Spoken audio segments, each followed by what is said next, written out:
Still Friends Show. What's up, guys? Episode 88. We got a Las Vegas legend, the one and only Vegas Pauly C. Well, hello. This is so crazy. I appreciate you coming in. I love doing it. I love it. So you started off with a crazy story. Can we get into that? Yeah, sure. Go right into it. Your wife was cheating on you. Get into it for me. She was my fiance. Fiance, okay. So I grew up very nerdy, very awkward. You know, I didn't go to the prom. I couldn't get any dates. You know, when your skin is this color and you have these features, not so great. Where'd you grow up? I grew up in Roslyn, New York. Okay. So I never really got any girlfriends. But by the time I was 27 years old, I started making a lot of money in telecommunications.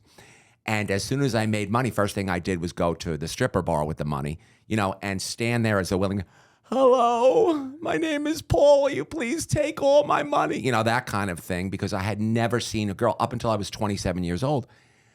I had never seen a girl with a nice body. You know, I had dated a little bit, but the girls were, they looked like me. Let's just leave it at that. Without insulting anybody, they looked like me.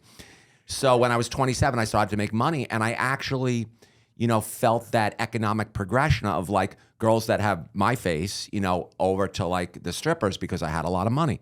So I showed up there and she was on stage, and I'll never forget it. I gave her $50, which was a lot of money in 1992. I remember the exact year.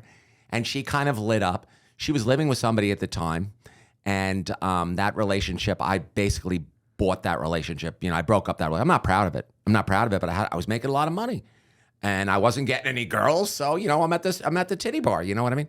So she came with me. She came to live with me, and we did about 3 years. But she got all of her narcissistic adoration from the fact that she had a beautiful body. But we used to come to Las Vegas all the time. She came to Las Vegas to show off her beautiful body, and I came to Las Vegas to gamble compulsively. And I had done an interview for the Mirage yesterday. The Mirage is closing, and RTL Television in Germany was interviewing me. So, of course, I'm in front of the Mirage, and one of the things about my show, one of the things about Vegas Pauly C is I bleed everything out. Like, I don't hold anything back. I tell the truth about everything. So, the fact that she was cheating on me over and over and over again, it wasn't the first time she cheated on me. Of course, I'm in front of the Mirage, and I immediately remember the great-looking bartender at the Mirage who was inside to the right when you went in. I'll never forget exactly where he was. And I saw the interplay between the two of them. And a couple of days later, I was at Caesars in the morning playing $5,000 a hand blackjack, just crazy, out of my mind, gambling like a lunatic. And I was done, and she didn't know I was done. And we were staying in a suite at Bally's. I was at like 3 different hotels at once, because when you're gambling $5,000 a hand in 1992, well, this was actually 95 by this point.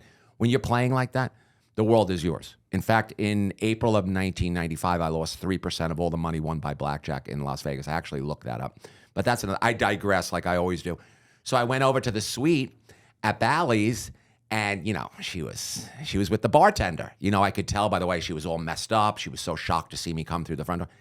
And I said yesterday on the show, I'm 96% certain that he ran out the back door, because I looked around and she was involved, and he ran out the back door. So when I was at the Mirage, of course those memories came flooding back. I had told the interview, it was the first time I told that story, but some of the people on my live show that watch me on TikTok and wherever, they said, "No, Paul, you told that story once before." They remember stuff. Right. So telecommunications, telemarketing, what was it? So when I was 21 years old, I was just, a total loser, because I would take jobs. I would make just enough money to get to the racetrack, just enough money to, to feed myself that compulsive gambling that I need. And my mother had a friend who was in the payphone business, and she was not really equipped to be out there in the more economically challenged areas. She was an older woman, and all the great payphone locations were in the economically challenged areas. People don't realize that in the early 90s, now they always talk about internet access for economically challenged people. But in the early 90s, late 80s, what were they talking about? Telephone access. So there was no telephone access for, and I don't know the exact number, but I'll make up a number. 30% of the people living in economically disadvantaged areas didn't even have telephones. So you would put a payphone over there, and now this was their lifeline, much the same way that the internet is now. So I was in these areas all the time. She couldn't go. My mother said to me, I'll never forget it. My mother grabbed me and she said, "Do this." This is her exact words. "This will be good for you." And I got all the way from 85 to 2021 out of it. So what is that? 15. I got 36 years out of the business. Wow. And I made probably, over 10 million. Let's just leave it at that. And I wasted 90% of it. wine, women, and song, mainly gambling.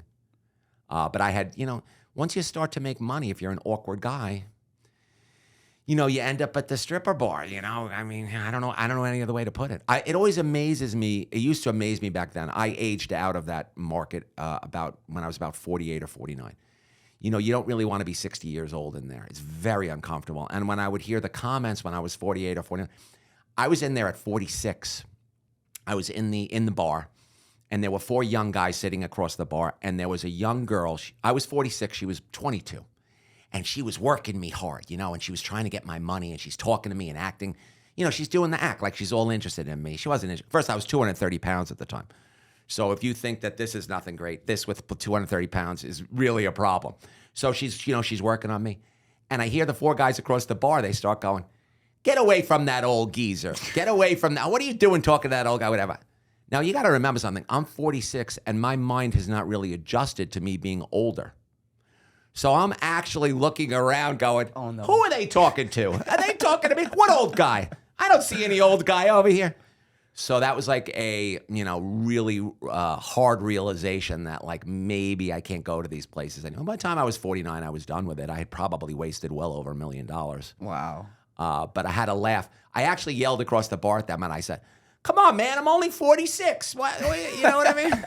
But this is already 14 years ago, so I don't. But I've been in a monogamous relationship. I call it a monog on the show. I've been in a really hard. It's the Fort Knox of monogs, So I'm in a really hardcore relationship, which makes it very easy for me out here in Las Vegas. It's not like anybody's hitting on me anyway. But there's a lot of shall we say, ladies of the evening about, and the fact that I'm in like a hardcore there's not even any temptation. So Right, and all your needs are satisfied then. Well, my girlfriend is just so coot. I mean, she's the cutest thing. She's only, she's only 29 years old. That's awesome. You said you're Hawaiian? Yes, sir. Well, she's Vietnamese. Ooh. She could be related to you. She has the beautiful, the beautiful Asian skin, and she's just a beautiful girl. I mean, I get a lot of static. People are like, what the hell is she doing with you? But I met her when she was young, and we've been together 7 years. And what is she going to do now? Get rid of me because I got so much worse? You know what I mean? It's like I'm aging, definitely, but we're in love. So That's awesome. yeah. So how did that business last all the way till, was it 2021? It's unbelievable that I got that much life out of it. So around 2009, it started to really seriously decline. And in fact, by 2015, it was down 99%. But I got a bone thrown to me by the universe in 2015. What happened was there were 5,200 payphones still on the street in New York City. And the city of New York is extremely progressive, and it's a left-wing city. So they wanted those 5,200 payphones there still for the very most economically disadvantaged people who still didn't have internet, who still didn't have a cell phone, who needed to make an emergency call. So Google took them over in 2015 because Google was transitioning to these cell towers that were going to allow internet access. So Google took it over, and Google had a problem on its hands. It's like, we have 5,200 of something that is completely archaic that we don't want to deal with. So they looked around the market, and I was pretty much the number one provider in the space. And my friends at the time were extremely nice to me because I come across as a lunatic. They softened up the entry, and they got me into Google. It was March 19th, 2015. I went in there, and the people that had the Google contract said to me, "Well, what do you got?" They were very harsh on me. I showed them what I had, and it wasn't enough. And I'll never forget the guy said to me, "What else you got?" And immediately, and I had to pull this out of my ass, I said, "I have a cellular CLEC, and I know you need that." And they looked at me and like, "Yeah, we do need that." So a cellular CLEC is something that allows you to replace all of the dying copper with cellular. So my big shtick was, you got to have a shtick in America. You got to have an angle. My big angle was I was able to connect the payphones to cellular. So even though the copper was being cut off, payphones used to operate on copper networks. Even though that was being cut off, I found a way around. So they ended up buying a tremendous amount of cellular service from me, and it made it all the way to the pandemic. There was still 3,900 phones up when the pandemic hit. But once the pandemic hit, that was it, because nobody was going to touch that handle with a virus spreading through the city. And so then I got another year, and the pandemic was really hit its April of 2020. So April, May, June, July, August, September. I got another year and 5 months of removing them all. So they gave me the contract to do the removals. I made it all the way to September. I had started the Comp Wallet, which was this program, which, shock of all shocks, is coming back now. I mean, I got into social media because I was delusional. I'm always delusional. I'm always optimistically delusional. I got into social media because I had this program called the Comp Wallet. And what the Comp Wallet does is it allows casinos to deal directly with patrons without all that snail mail. And I developed the program, and nobody wants it. Nobody cares about it. Nobody wants to hear me. I'm outside the industry. I had a couple of meetings with executives that's like, F you, who are you? You know nothing, you know nobody, you're not connected. And I had hired a social media influencer in Las Vegas. I'll never forget it. She had 199,000 followers at the time. And, I looked at her and I thought she was God. I was like, wow, you're in the Las Vegas space and you have 199,000 followers. And the truth is she's very talented. She's very good at what she does. But after 4 or 5 months of dealing with her imperial attitude, she has this attitude where she acts like, you're dirt under her finger. Like she's working for me. I'm not going to give the name. We call her the dinosaur on the show. A lot of people can guess who she is. But when you have somebody working for you, and I was paying her $4,000 a month, and they're simultaneously condescending you, shitting on you, like every idea I would have, she would just go, what do they need you for? You're she was just so condescending to me for a lot of reasons that I'm not going to go into right now, because then I'll be casting aspersions at her, which I don't really want to go down that road. But the bottom line is she was so damn condescending to me. And she had gotten an appearance to go up to Connecticut, and I went up there and I put together the deal. And there was a contract back and forth. We sent a contract. They sent a contract. She uses this now to throw me under the bus. She shows both contracts. People who have seen Vegas Pauly C's career over the last 7 months in Las Vegas, like I started a taco chain with a family that had a taco business in their backyard. Like they owed me $25,000 or something like that because we went over on some of the initial stuff, and I could have I let them keep the money because, it's doing well. But if I have to wait to get my $25,000 back, or if I take my money back, and I also don't pay myself anything. Like they're all drawing salaries. I draw no salary. If I take the money that I'm owed, or if I take a salary, we're not going to open a third place.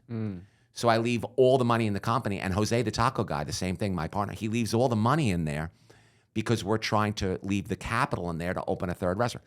Well, the reason I'm telling you this is people who really know me and have seen me, the last thing in the world I'm going to try and do is scam an employee out of $10,000. I mean, I piss money away like it's branch water.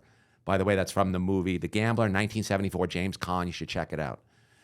So we had a little back and forth, and where I really screwed up, and I own this, I'm honest about this.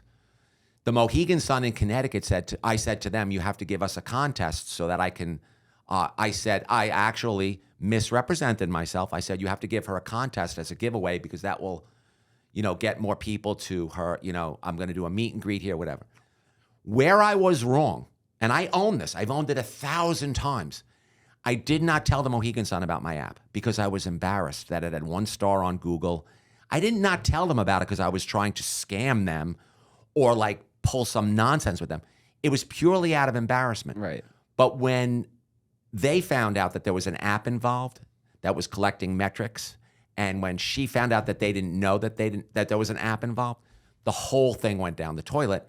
And instead of her saying, hey, and I was used to my business partners doing this, instead of her saying to them, look, he has an app. I work for the app. The app is a giveaway app. It's completely innocuous. It's not a problem. Instead of doing that, she went into an amygdala breakdown. Have you ever seen a Karen go into an amygdala breakdown?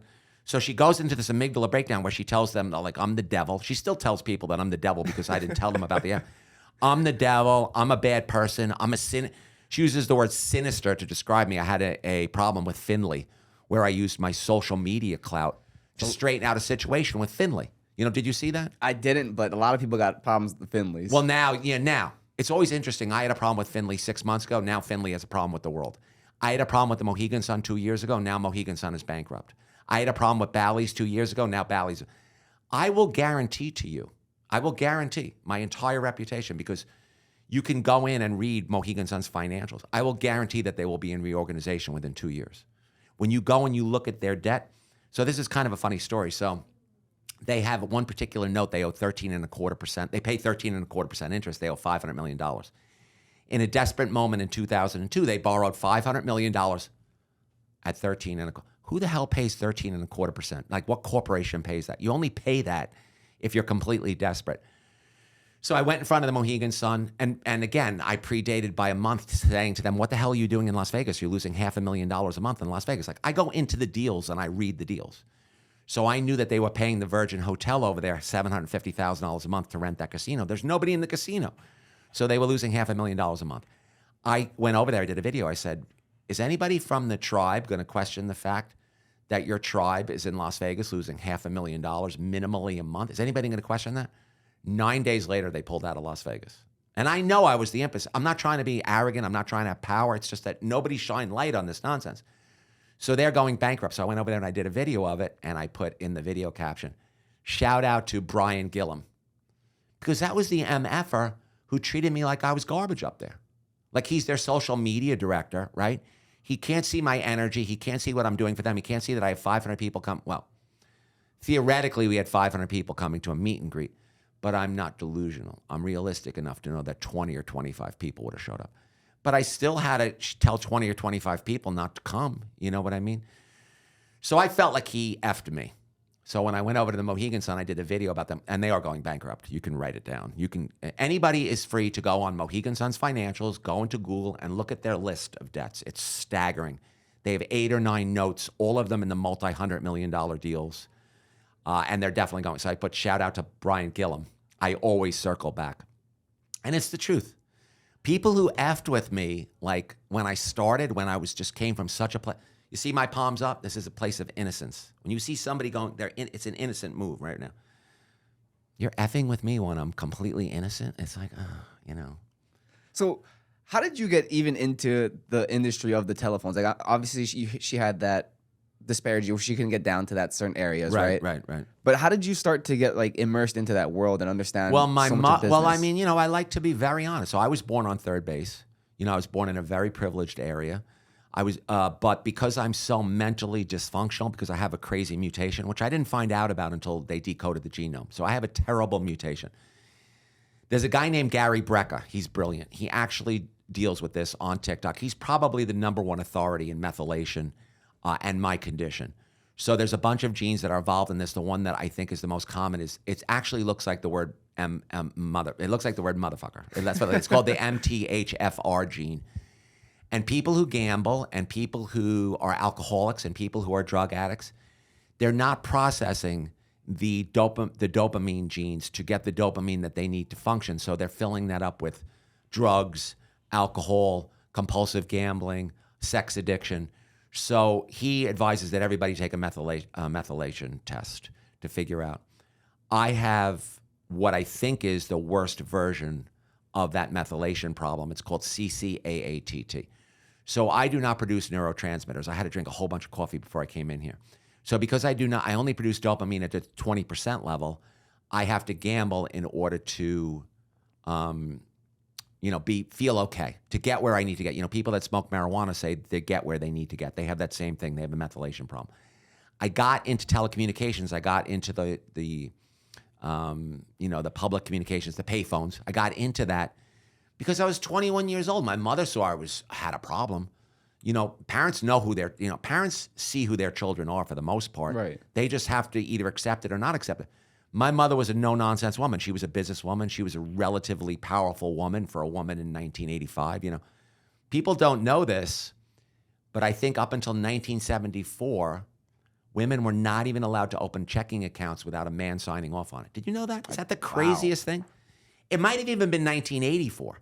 But there was some sort of crazy oppression against women in business up until the 70s or 80s. And you can Google that. You know, I don't make shit up. So she was a relatively successful woman. And she said to me, more or less, you're a hurting ham bone. Do this. This will be good for you. She handed me the idea. So she handed me the idea. I saw the money. When you are motivated to get money to feed your addiction, I figured it out. I figured out where I had to go. I had friends. I had one friend who clued me in as to where you got to go. It wasn't my idea to go up to Harlem. It wasn't my idea to go to the South Bronx. It was actually a friend's brother's idea. But once I put one payphone up there and the damn thing was full in 6 days, you know what I mean?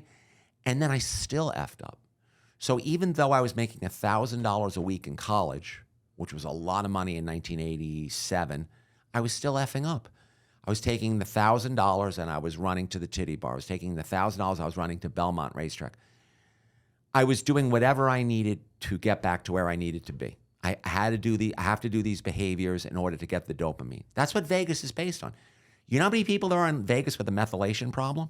Like Gary Brecka, who is the authority on this, he could come to Las Vegas and test people and explain to all of them. And I think it would give them solace. Like, as an empathetic person, it's very sad that you have all of these people running around like lunatics, gambling, drinking, womanizing in these casinos, looking at these bright lights, and they don't realize they were born this way. They were born with a problem. I think if they were told that they were born with a problem, I think it would have relieved a lot of their guilt. They wouldn't sit there and say, oh, I hate myself because I'm a piece of garbage. Oh, I hate myself because of these behaviors. Oh, you were born this way, man. Like watch Gary Brecka. He will tell you straight out. And if they knew that, it would definitely help them. So my mother handed me the business. So I was still screwing up. In October 1987, I grew up in a very privileged area. What is there in a very privileged area? There's people who have access to capital. There's very intelligent people around. My partner, my eventual partner who gave me life, he really did. His name is Bruce. I will tell the whole world. He grabbed me when I was 23 and he said, Paul, I'm working at Price Waterhouse. He went to Wharton, University of Pennsylvania. I'm working at Price Waterhouse. I'm making $40,000 a year. They treat me like garbage. I got a bad attitude. I was reviewed. He said, you get a review 1 through 5. He's a straight shooter like me. I got a 4. I said, what happens if you get a 5? He says, you're out the door. He goes, we should do this. This is an opportunity. You've got an ROI of 100% when you put these things out. Let's do this. He took all his bar mitzvah money, which was $25,000, and he put it into the company. And he took all of my ideas and he provided the structure, the discipline, taught me that we have to leave all the capital in the company, which we did for 3 years. It was torture for me because I want to be a bad, bad boy. And by June of 1994, we cashed out for $6 million. I got $3 million in equipment and cash. He got $3 million. He still has his $3 million. That's why I said to German television yesterday, I said he still has his $3 million. And I got my $1 million in cash. It was $1 million in cash. A lot of it was stock. Some of it was equipment. So I got it on June 30th, 1994. And by April 22nd, 1995, I was in debt $1 million. Wow. Because the week of April 22nd, 1995. Now you can look up all these dates. Like April 20th, 1995, what happened? Terry McVeigh Terry McVeigh and the other guy blew up the Oklahoma City building. I don't know if you remember that or not. So I was in a cab when they blew up the Oklahoma City building, and I'm running around Vegas with these $100,000 markers, and I can hear it on the radio. So I remember that week, and I remember going, oh, my God, how many people must have died? You know, I think it was 168 people or something like that. By that Friday, I owed $500,000 markers, $150,000 to the Desert Inn, $100,000 to the Mirage, only $50,000 to MGM, only $50,000 to the Luxor, whatever, $100,000 to Bally's. So, you know, I came back from Vegas, and it felt like this is really sort of before drugs, before I could get access to like Xanax or anything. It felt like someone pulled my intestines out of my body. I mean, I laid in bed for 3 days. My girlfriend, who I had caught and let it go a couple of weeks earlier at the Mirage, I let it go because, you know, you're gambling. It's interesting. We went to a psychologist, and we were airing our grievances. And my grievance was, I keep catching her cheating on me. And her grievance was, he lost $1 million in a week, right? So I always ask people on the live, this is always a funny moment on my live show on TikTok. I say, which is worse? The fact that she was cheating on me with everybody, or the fact that I lost $1 million in a week? And it's very funny because it splits pretty even. So, you know, I don't know if you've ever been on TikTok Live or you've ever transmitted. So I have a live in my hand. It usually has between 300 and 500 people in it. And you'll see cheating, money, cheating, money. But it's always a fun moment for me to put that story out there and to get the great thing about TikTok Live is you get a lot of back and forth with the audience. And I love that. Like I don't have to come up with that much content because the audience gives you the content. So I don't remember your initial question. This is what I do to people. I just go. What was the initial question? What I wanted to ask you was, how did you find that gambling was going to be your crutch? Because I was 7 years old and my grandfather played poker with me with quarters, and I was just lit up. And I came home, and we used to play a game called Guts when we were kids. You get 2 cards and you get 1 more card. There's 2 card Guts, and there's 3 card Guts and 5 card Guts. So 2 card Guts, you get two cards, and if you're in, you get 1 more card. But if you lose, you have to match the pot. So by the time we were 9 years old, we were already playing Guts with dimes. And I told that I've done several podcasts, and it's important for me to get this message out there because I want to help people, because I'm dysfunctional. I don't want other people to suffer. If you have a child who's doing some crazy behavior over and over and over again, that child is not doing that behavior because it's a bad child. That child is not doing that behavior because he's morally challenged. He's in some kind of pain. So I'm 9 years old and I'm already compulsively gambling. Now, my parents were locked in what I called the endless dance of the toxic narcissist and the willing victim. My father had the same genetic mutation as me. It's very interesting because this genetic mutation that I have turns you into a narcissist. Because think about it. If you have this genetic mutation and you're not aware of it, and you're compulsively gambling and you're an addict, what is an addict? An addict is a super selfish person, often very involved in narcissistic behaviors. Because the selfishness of being an addict is also the selfishness of not giving a damn about anybody, of manipulating people, of stealing money, of all of these grandiose behaviors. So I am very prone to narcissistic behavior. But because I have other characteristics, which I'm not going to pat myself on the back, but I have other characteristics, I'm well aware of it. So like right now, me talking to you, like your exchange with me, you're letting me really go. And they do that on these podcasts, which is fantastic because I get to go off for an hour. But I feel the narcissism of me dominating 99.9% of this conversation. And I'm looking at you right now, and I know this is a podcast and it's a professional, and I'm supposed to do this.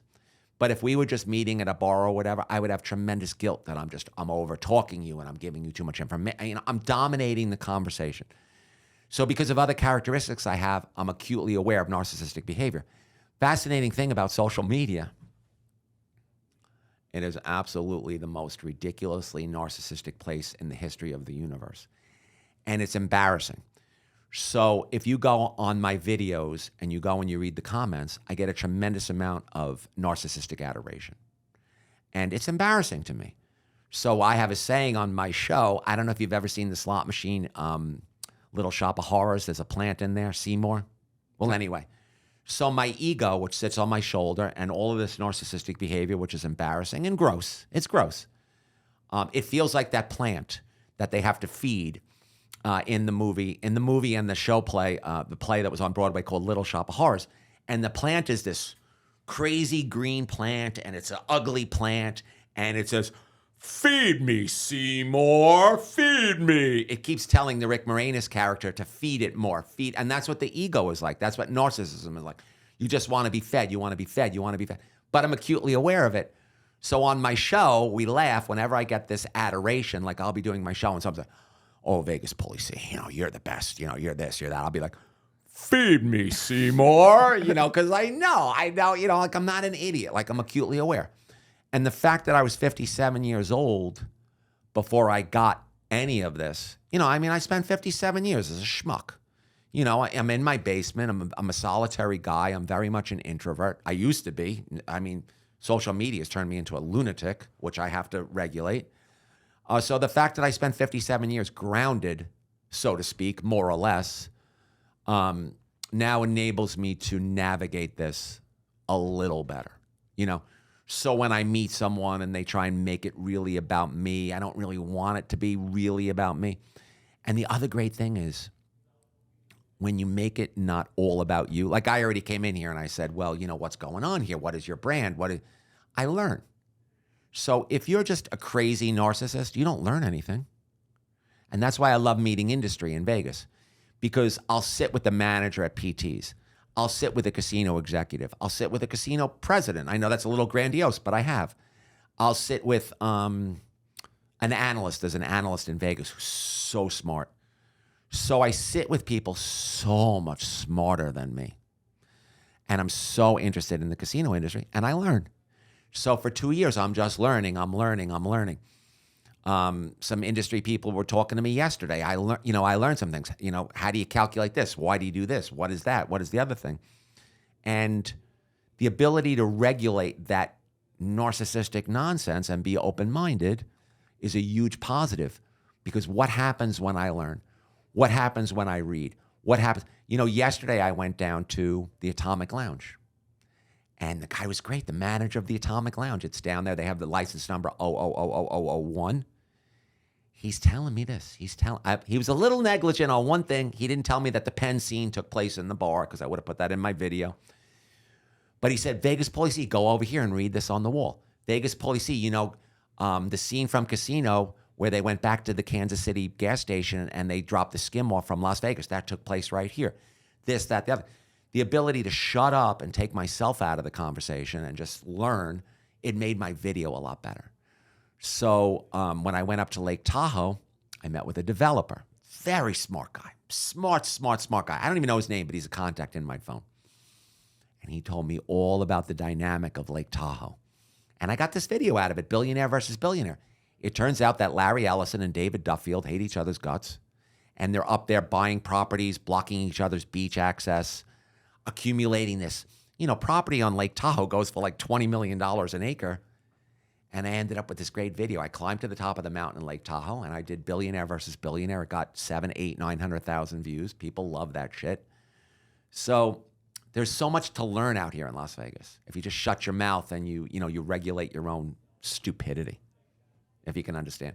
But again, I so took over this conversation that I don't remember your initial question. It was about how you got into gambling initially, but it's the CCAATT mutation. So again, I'm trying to get to a place, when people do drugs, they're trying to just feel okay. So I was never about the drugs because I love using my brain and I don't want to really be obfuscated. Now, I'm not going to lie to you. That being said, I was addicted to Xanax for 6 or 7 years. I started taking one every night. It was hard to get off of it, but I got off of it. And I smoked the marijuana for 8 years, but it turned on me. Another piece of advice. If you've been smoking the marijuana for 5 years, 10 years, 15 years, 20 years, and you've suddenly, and I know this must have affected other people. Old men like me love to give old men advice. If you're smoking that marijuana for 5, 10, 15 years and you find yourself paralyzed on your couch where you cannot even move, get off it. That's what happened to me. I was paralyzed. I thought it was my life circumstance.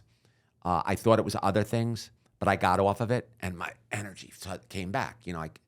I got back on it. I was paralyzed. So if that's happening to me, I know there must be, I'm going to guess there's 40 million people that partake of the marijuana here in America. So if that was happening to me, there must be 100,000, 200,000, 400,000 people this is happening to. And many of them are going to say, well, I'm paralyzed on my couch and I remember pulling on that thing to just get whatever juice I could out of the damn joint. But that was making it worse. It's fascinating so I got off it. And now I feel better. I feel better that I'm off of it. So I give that advice to being an old man and going through all of these problems, going through all of these situations, living life as a nerd, now living life as a person who's, getting this narcissistic adoration. I'm glad that I've seen life from, several different vantage points, really, is the way I would explain it. a lot of different angles that you've seen. A lot of different angles, yeah. So throughout that process, did you ever get entangled with any bookies or anything like that? Of course. So I'll never forget. I mean, I don't know whether people know this or not, and I'm really speaking as a total layman, but I did see this on 60 Minutes. So when you have a memory and adrenaline at the same time, the memory and the adrenaline burns the memory into your mind. So I have many memories of bad moments in my life, as does everybody, where the moment is just burned into my mind. And I remember being at my house and my car was parked there. And I'll never forget the bookie saying to me, because I owed the bookie, I don't know, $10,000 or $15,000, and I couldn't pay it. He said, "What's that car worth over there?" Hey, Pauly, what do you think that BMW is worth over there? And I remember instantaneously putting it together in my head. Wow, bookie wants to take the car. Because I had no money in the bank, and I hadn't even put it together in my head that I should sell the car and give the money to the bookie. But the bookie, So I settled that with him. I actually did a deal where I gave him a receivables check that I was getting. He took that, and I transferred that to him. I probably ended up paying him $50,000 for the 15 that I owed him, whatever. I got out of it without giving him my car. I never got involved with the loan sharks because I grew up in a privileged area, and the bookmakers around me and the loan sharks around me, they were more entertained by me than they necessarily wanted to, kill me. So, and this is really true. This is more advice. This is more what I feel to be the honesty of life. If you are an addict, if you are a compulsive gambler, if you were born with these issues, and you are born in a privileged area, navigating them is just so much better. Like, I know that if I was born with this brain chemistry, disadvantaged, not privileged, there's no way that I wouldn't be dead right now. There's just no way. Because the people that would have provided for me what I needed as a teenager would have killed me. They would have entangled me in God knows, or I'd be in jail for 50 years. I don't even know what. But because I grew up in a privileged environment with these proclivities, and even now, now my social media is great. And I love the social media, and I love everybody that follows me, and I try and talk to as many people on DM as possible, and I love exchanging with people. But it gets me back to where I need to be. But look at it. It's a positive. It's a beautiful thing. Like, I went down to the Atomic, and by the way, I don't charge for anything I do because it ruins it. Like, I went to the Atomic Lounge yesterday. They didn't hit me off with and that video is going to get hundreds of thousands of views. When I was in Reno, I did there's a casino called the J up in Reno. And again, feed me, Seymour. Do you know what it's like when you're a nerdy guy, an awkward guy, someone who's never gotten any attention, and I'm just having a conversation in a hallway at the J in Reno, beautiful property, shout out to the J.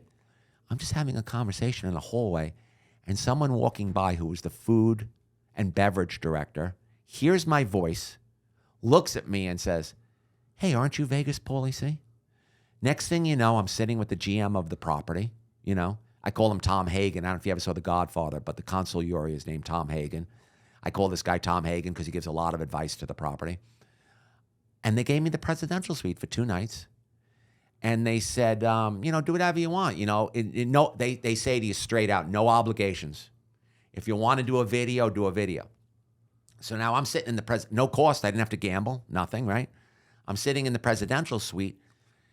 And this is the key to gambling that the casino executives in Las Vegas, sorry guys, I'm going to have to throw 80% of you under the bus right now.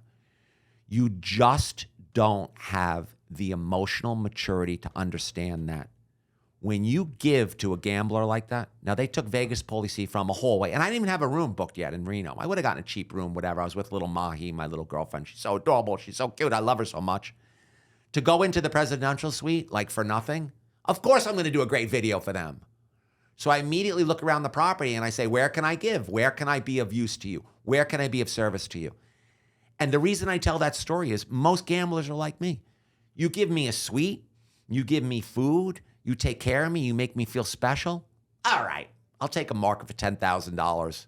I'll blow it in the... Steve Wynn, God, I have to invoke his name 1 million times in my life. He knew this. He knew that if you gave to gamblers, they were going to give back to your property. Not every time. There's scammy gamblers, and there's gamblers who are gaming you, and there's gamblers that are playing games. But for the most part, that's how you win. The casino executives, 80% of them in Las Vegas, don't want to give anything. If you're working at Caesars right now, this is what you've got over your head. Debt. Ooh, ooh. It's like that noise that you sometimes hear in movies. Whoa. You know, an ominous thing is coming. Whoa. This is the Caesars debt over their head over there. They owe $12.4 billion and are involved in another $12 billion in capital leases.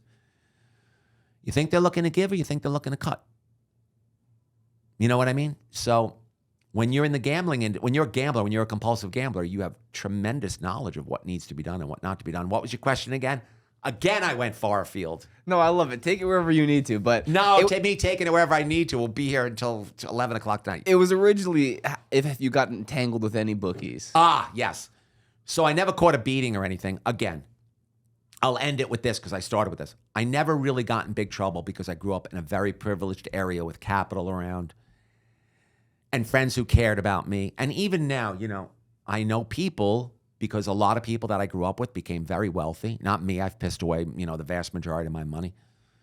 But even now I have friends who, if I was in an alleyway and I called them up and I said, look, I need $100,000 or they're going to kill me, the check would be forthcoming. Like I get the money in 3 hours, and we would straighten it out. Not $1 million. I don't have anybody I could call up and get $1 million from. I'll tell you, but $100,000, which is it's a substantial amount of money, I could get out of it.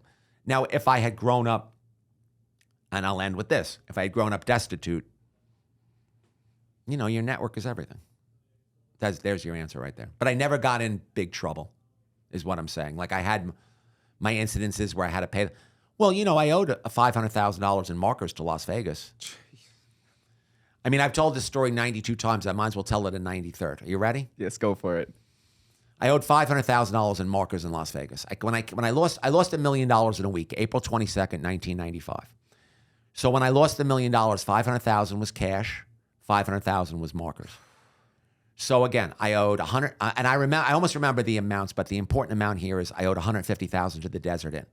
People who don't know about Las Vegas, the Desert Inn and Country Club was on the corner where the Wynn Encore is now. Steve Wynn bought it for $200 million in 2001 after he got, I always say kicked out of MGM, but then people will take issue with it. After he left the Bellagio, he bought the Desert Inn property. I was there in 1995 when they were relatively small. This is the way the story went. I came out here with my whole family. I was on a winning streak. I had won $400,000 in February of that year. Now it's April. I was on a winning streak. Because I have a lot of love to give, I brought my whole family out here. I brought my mother. I brought my sister. I brought my sister's friend. I brought my sister's husband. And I brought my nephew. So I was out here and I brought my ex-girlfriend, the one I caught at the Mirage. So there were 6 or 7 of us. I had them in one hotel. I had somebody else in another hotel, whatever. I came out. I went to the Mirage the first night. I won $100,000, half an hour. All right, so I won $100,000. I was playing $5,000-$10,000 a hand. It wasn't like the most. When you're playing $5,000 a hand, $10,000 a hand to win $100,000, that's like winning $100 playing $5, right? It's no big deal. So I took the $100,000 over to the Desert Inn because I wanted to play at the Desert Inn. They had given me a $100,000 credit line. They had called me up. They had made me feel special. I took the $100,000 over to the Desert Inn. I lost the money so quickly at the Desert Inn that when I was plopping $10,000 a time on the table and playing $5,000 a hand. This is funny. I've never seen this before or since. I brought in so much cash that they couldn't count it on the table. They had to count it on the blackjack table to the next to me that was closed. So I would plop the cash on the table. They took the cash from the table. They went to the table next to me, and they were doing this, counting it out on the table next to me. Then the guy would call, oh, yeah, it's $10,000, and then they would give me the chips. So I lost $100,000 as quick as I won it at the Mirage. Not to be outdone, because I'm a lunatic, went back to the Mirage. What do you think happened? I won another $100,000 in half an hour. I went back to the Desert Inn, same exact dynamic. Plopped it on the table. They're counting it at the table here. So now the Desert Inn has Mirage is short $200,000, and I took $200,000 and I took it to the Desert Inn. I always wonder in my mind, did they call each other? They say, this idiot's over here. He lost it. Because sometimes, it was a lot of money in 1995. That's a big chunk of change. The total win for blackjack and you can check me on this, it's actually online. The total win for April, everybody says, oh, well, that dinosaur that I'm fighting with says that I know 1% and I make up the other 99. This is the level of evil that this woman is. No names. We call her the dinosaur. You can go to April 1995, Nevada Gaming Commission. They won $31 million on blackjack that month. I personally lost $1 million of it. And that's why when I say I lost 3% of the blackjack win in April 1995, I know because I sat down at the computer and did the research. I was walking out of the Desert Inn. Listen, I talk so fast, I have to, catch my breath. So I'm walking out of the Desert Inn. Oh, I don't even ask for a cup of coffee. I lose $200,000. I don't ask for a room. I don't ask for a meal. I don't ask for a cup of coffee because I don't care. I want to get back to the Mirage and try and win the $200,000 that was my winning. And this is what I feel. I think to myself immediately, okay, I just got tapped in the back. I came in here with $200,000 cash. I probably violated some rule, some law, some whatever. They're going to bring me. They're going to backroom me. They're going to say, where'd this money come from? Yeah, this is what I'm thinking. Of course, you think the worst. You set low expectations, whatever. We don't want to see you leave here empty-handed. That's what they said to me. I said, oh, okay. All right. Can you come to the cage? I said, sure. They handed me $10,000 cash. They gave me a walking, they gave me 5%. They probably should have given me 20. No, it's not even 5. 5 on 200 is, I'm sorry. They gave me 10 on 200. They gave me 5%. Now, now that's a common thing. I don't know what went on back then because I'd rarely be dealing with those kind of numbers. The name of the manager there, Vince Rudder. Again, I have a very active show that I do on TikTok, and I talk to everybody. People know this story who follow me, who listen to my lives. Vince Rudder, after I lost that $200,000, I then went and borrowed $100,000 from the Desert Inn, so I lost $300,000 there. I then went and got what's called a TTO, which means this trip only, which was $50,000. So now I've lost $200 there. I owe them $150. I leave here broke.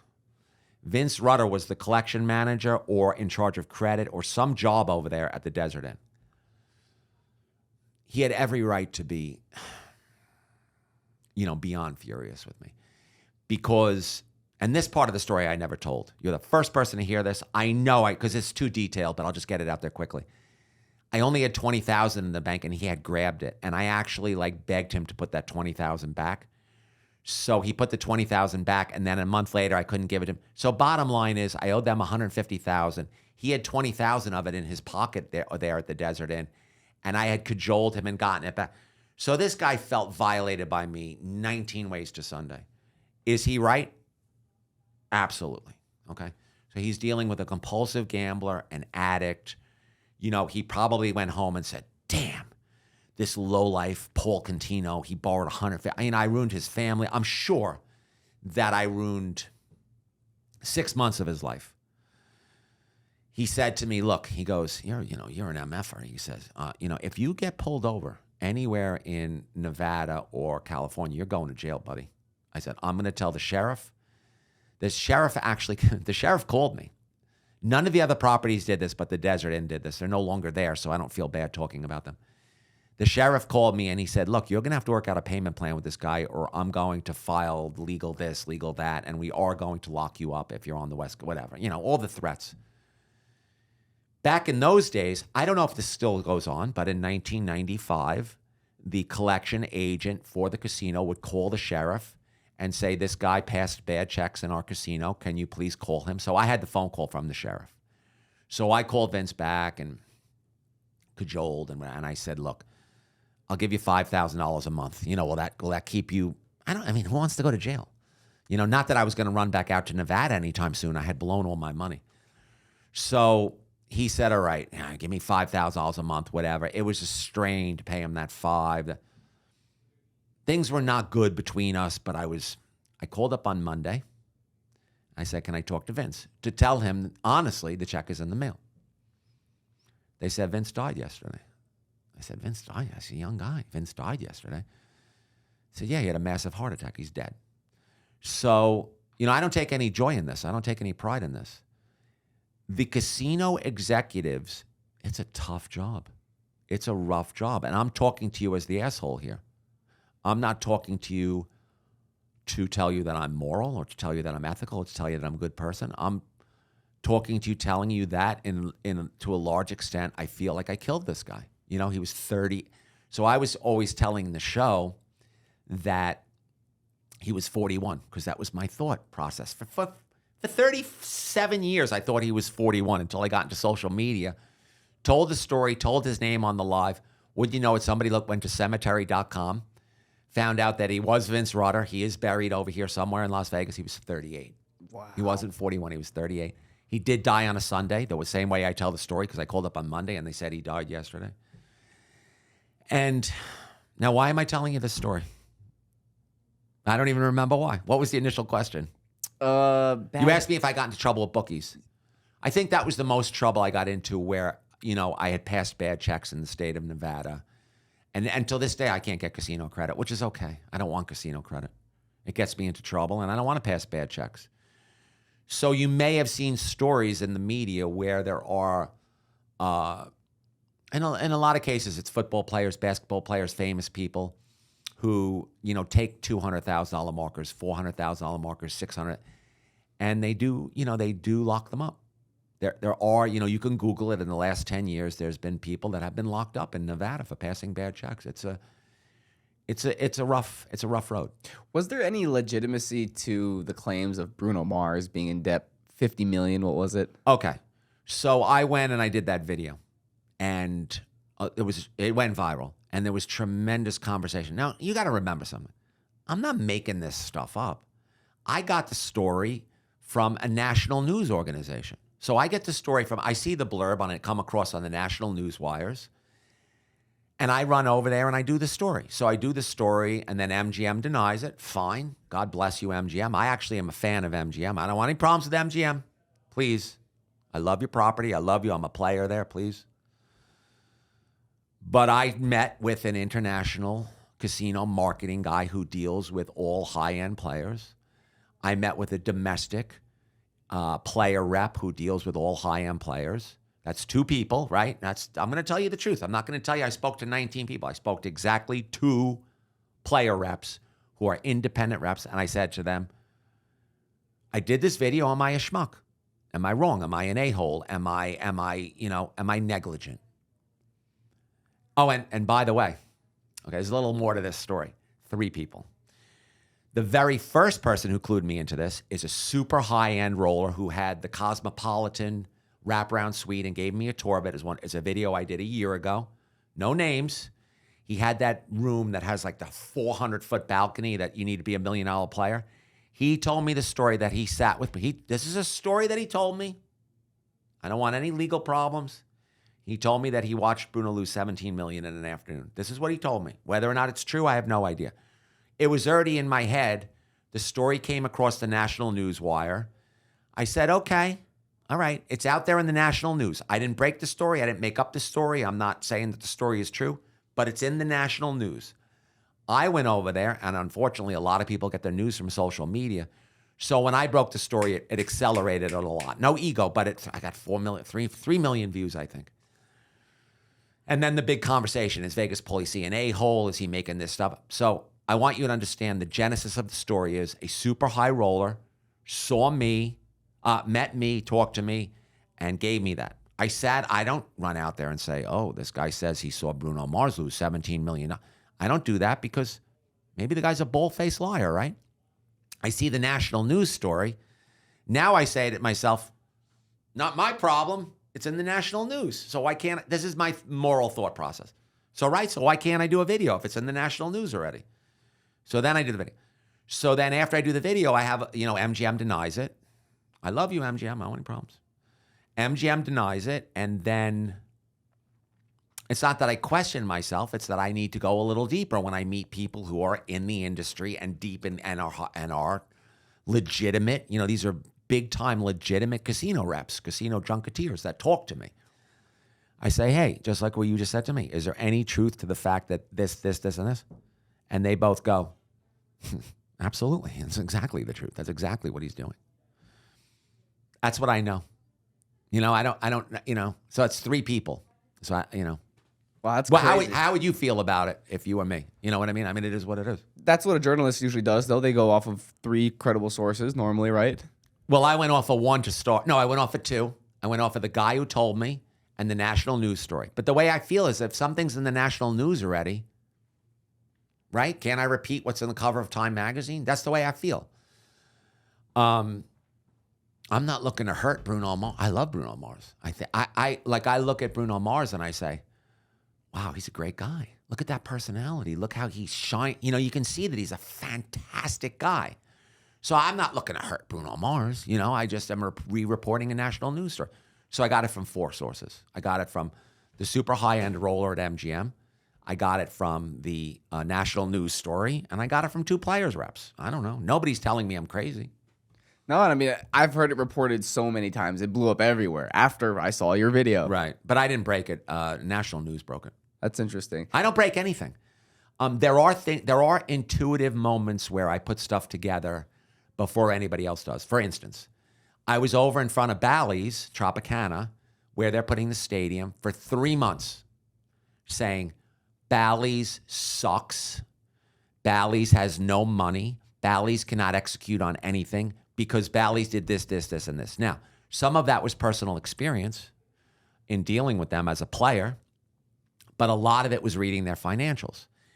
This went on January, February, and March. Now, there's proof of this. If you go and you look at Vegas Pauly C's videos from January, February, and March, you'll see me trashing Bally's. Wouldn't you know it? And then again, the dinosaur says he knows 1% of the April 1st. I think that's the date. I could be slightly off.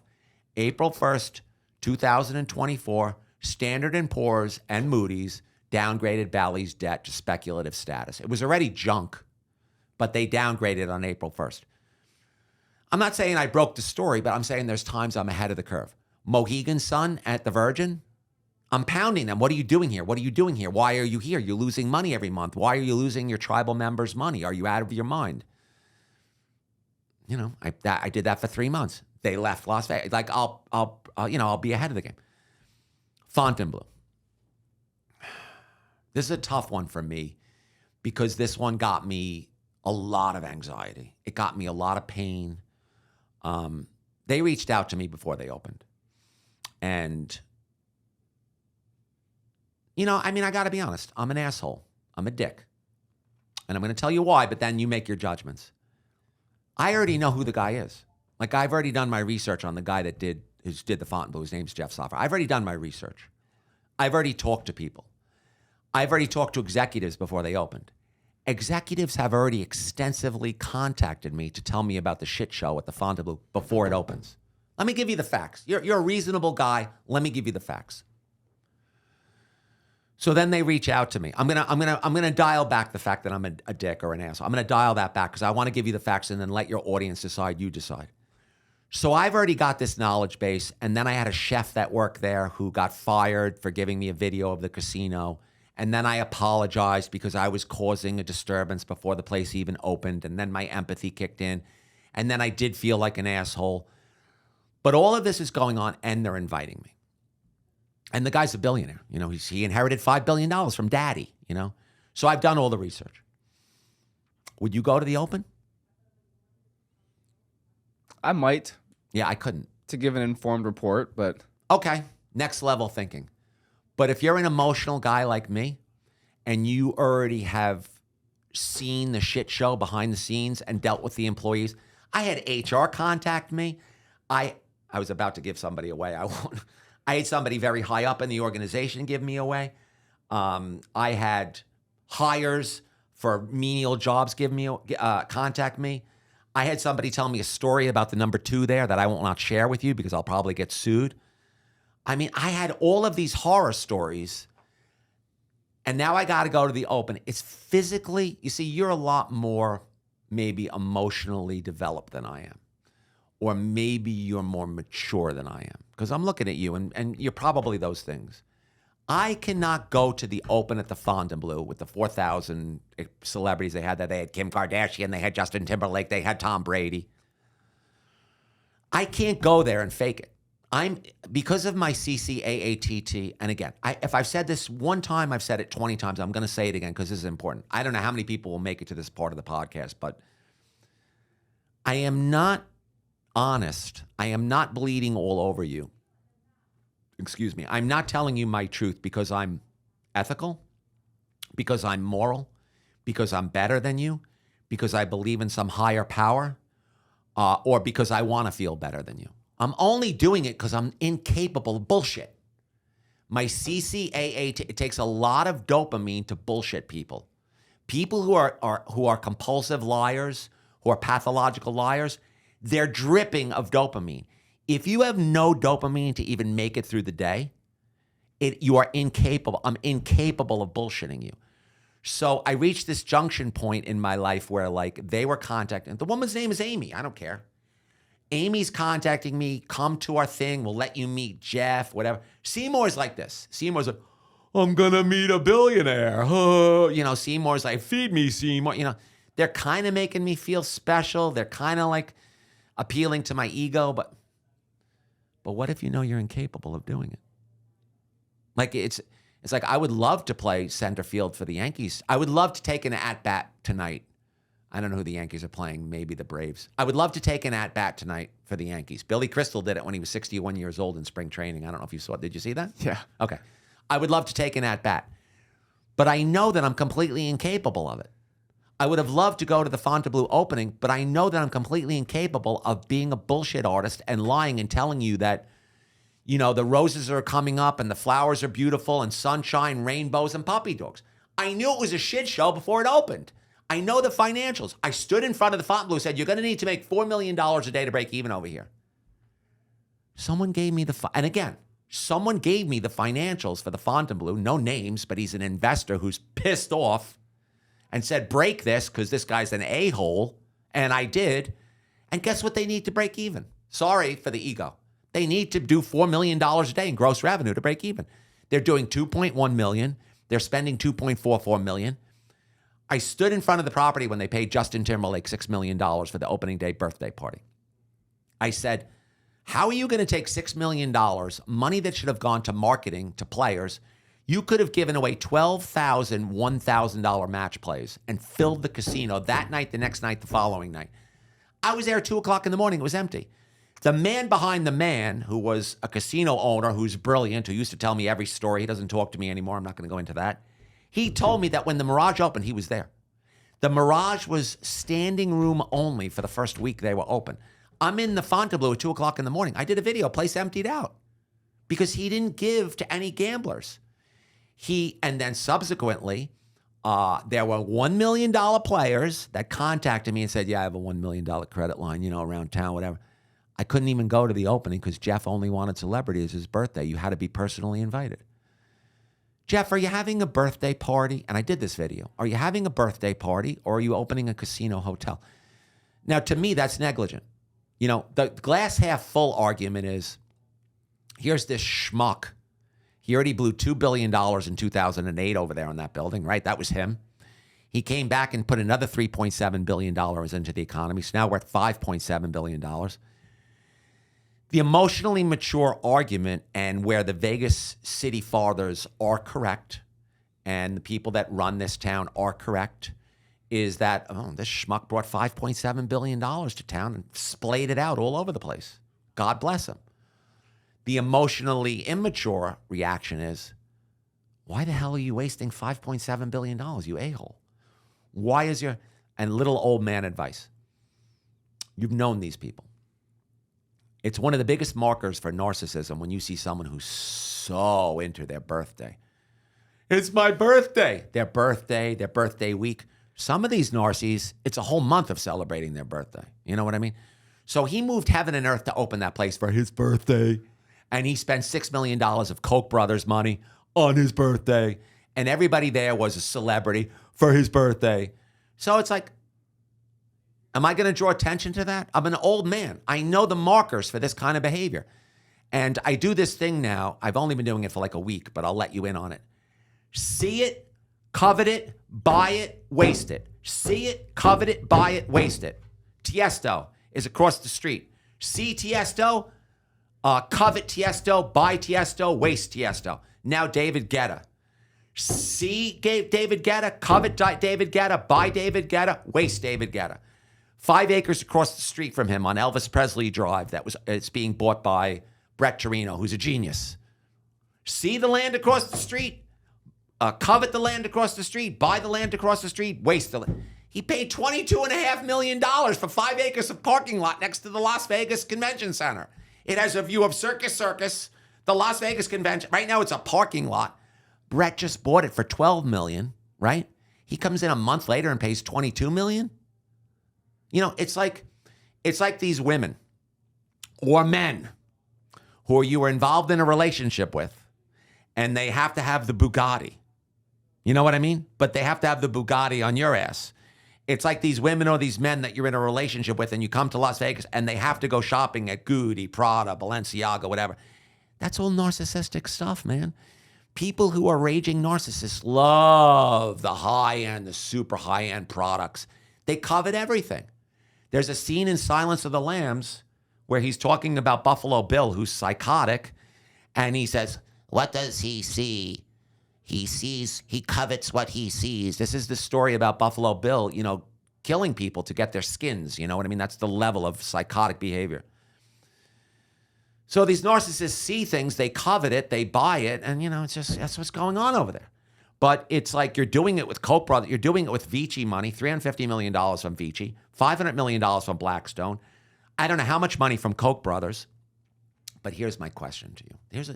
This is a mature question that I ask you, any businessman that comes in here, any casino executive. It's a conversation that I'm willing to have because my mind is open.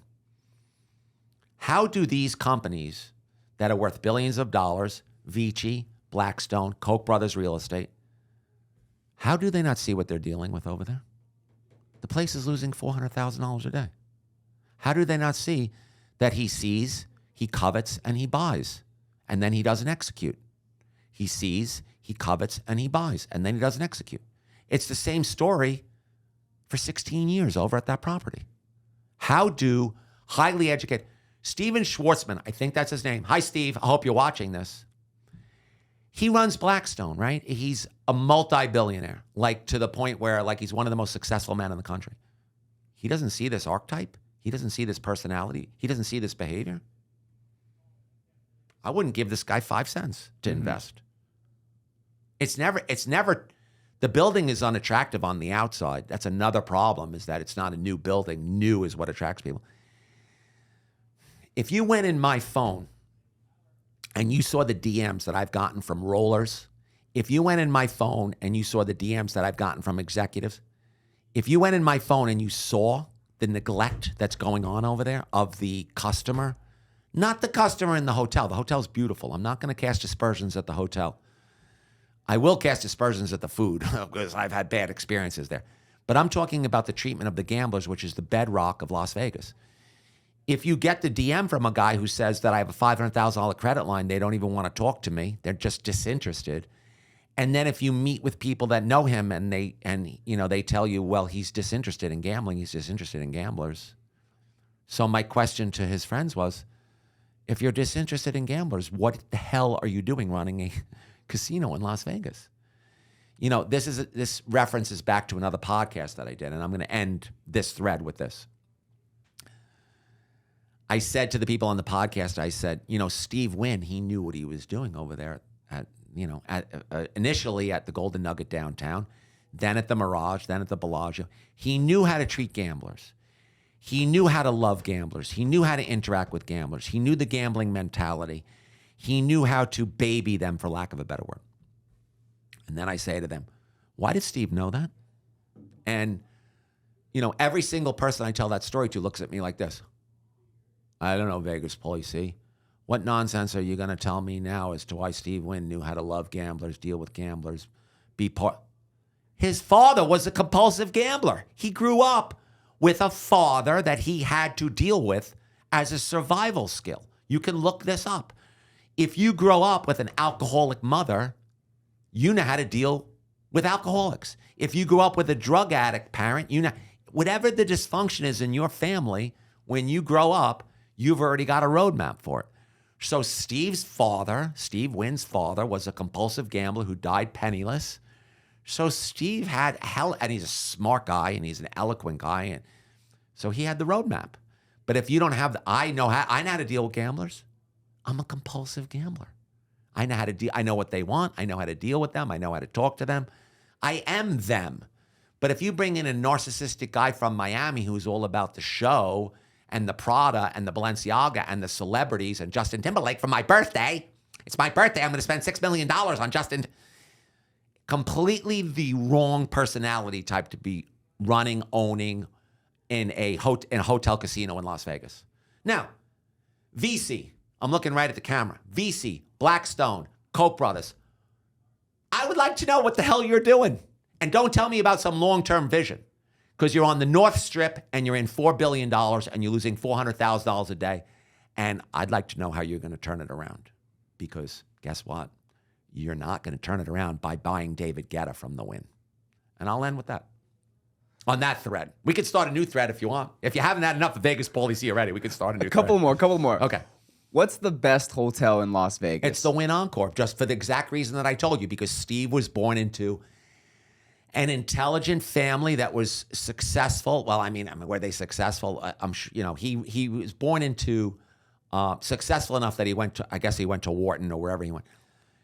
He did have a compulsive gambling father, so he already knew the industry basically as a child, So he came out here, he did that maneuver with Caesars with the lot next to it, and so the Wynn Encore and what he left over there.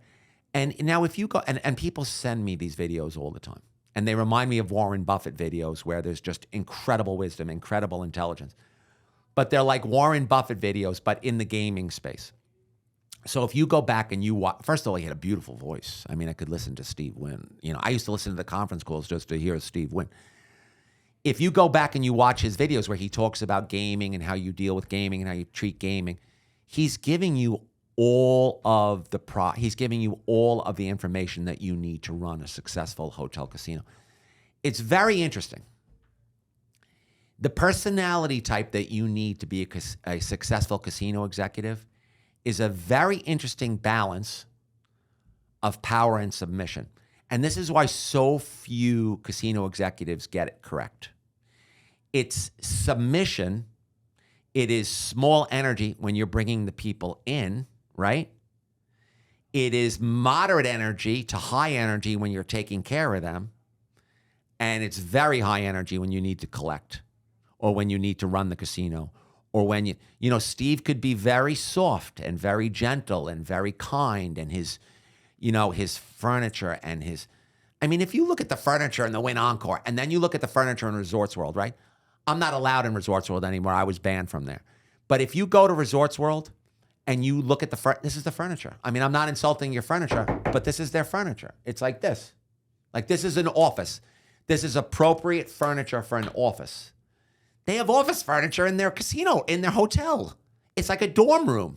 So if you go to Resorts World and you go and you stay in a room at Resorts World, go do it.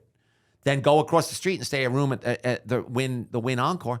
It's the classiest, most lovely, most accommodating, most beautiful place on earth. I sat in the sports book a week ago at the Encore and just looked around and went, God, this place is just, you can go to the bar outside. It's called the Parasol Bar. And you can sit there. It's simply the most beautiful place in Las Vegas to have a drink in the afternoon.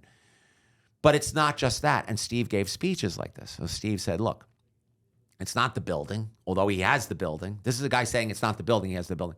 It's not the furniture. He has the furniture. It's not the drapes. He has every physical part of the equation correct.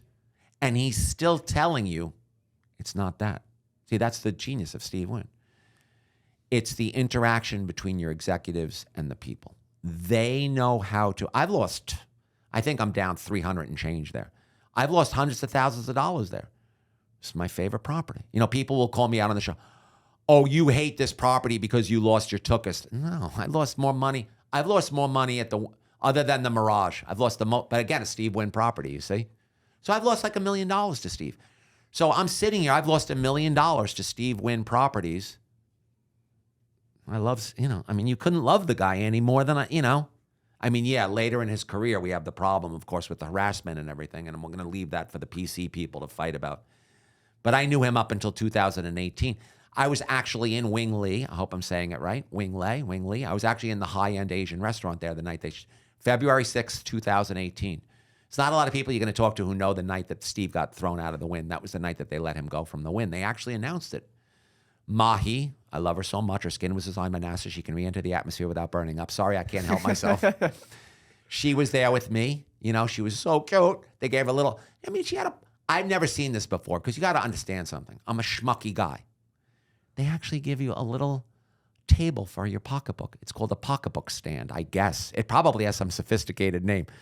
But I've never been in a restaurant where they give my girlfriend a little stand for her That's how high-end Wing Lee is. And I've only eaten there once. They have a tree. They have a pomegranate tree outside. It's 150 years old. You look at the pomegranate tree and you go, oh, my God, there's a pomegranate tree outside that's 150 years old. They transported it from somewhere. This is the attention to detail where you leave Wing Lee, which is at the Wynn. It's an incredible Asian restaurant. I hope it's still open. I hope I'm not dating myself, but it was open in 2018. And they announced Steve's been, he's been let go from the Wynn. So I was there the night, and my girlfriend, and I mean, it was a rough night. It was a rough night, but I'll never forget it. What was the reaction through the restaurant? Shocking, like, that reaction. Wow. You heard the audible gasps because when you play there, when you're, we were all fans. Like we're gambling with our fan, our hero. We're gambling with our hero. Wow. Yeah. What's the vice versa of that? What's the worst hotel in Las Vegas? I would not say that the worst hotel is in Las Vegas. So I would say that some of the worst properties for treating the gamblers are in Atlantic City. So Atlantic City, like there are properties in Las Vegas that are bad at dealing with the gamblers. Now again, I want to give you the facts exactly as they are. I went to the Fontainebleau 4 or 5 times. I think I lost, maybe I lost $2,500 there. It wasn't a huge amount of money. I actually won $4,500 on the craps. I don't want to, there's no huge swing one way or the other. I don't know whether I'm even there or down a couple thousand or up a couple, whatever.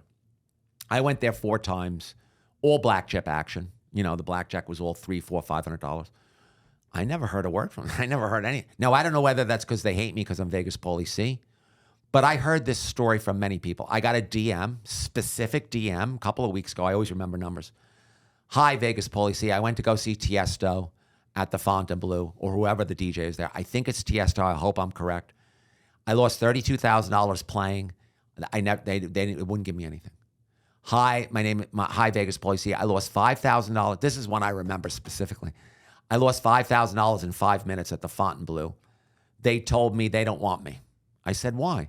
They said they don't want short-term players. I said, were you doing something wrong? It was craps. I lost $5,000 playing craps in 5 minutes or 10 minutes. And on the way out the door, the casino representative there said, we don't want short-term players. Like, I've never heard such stupidity in my entire life. First of all, whether he won or he lost, he was playing with $5,000.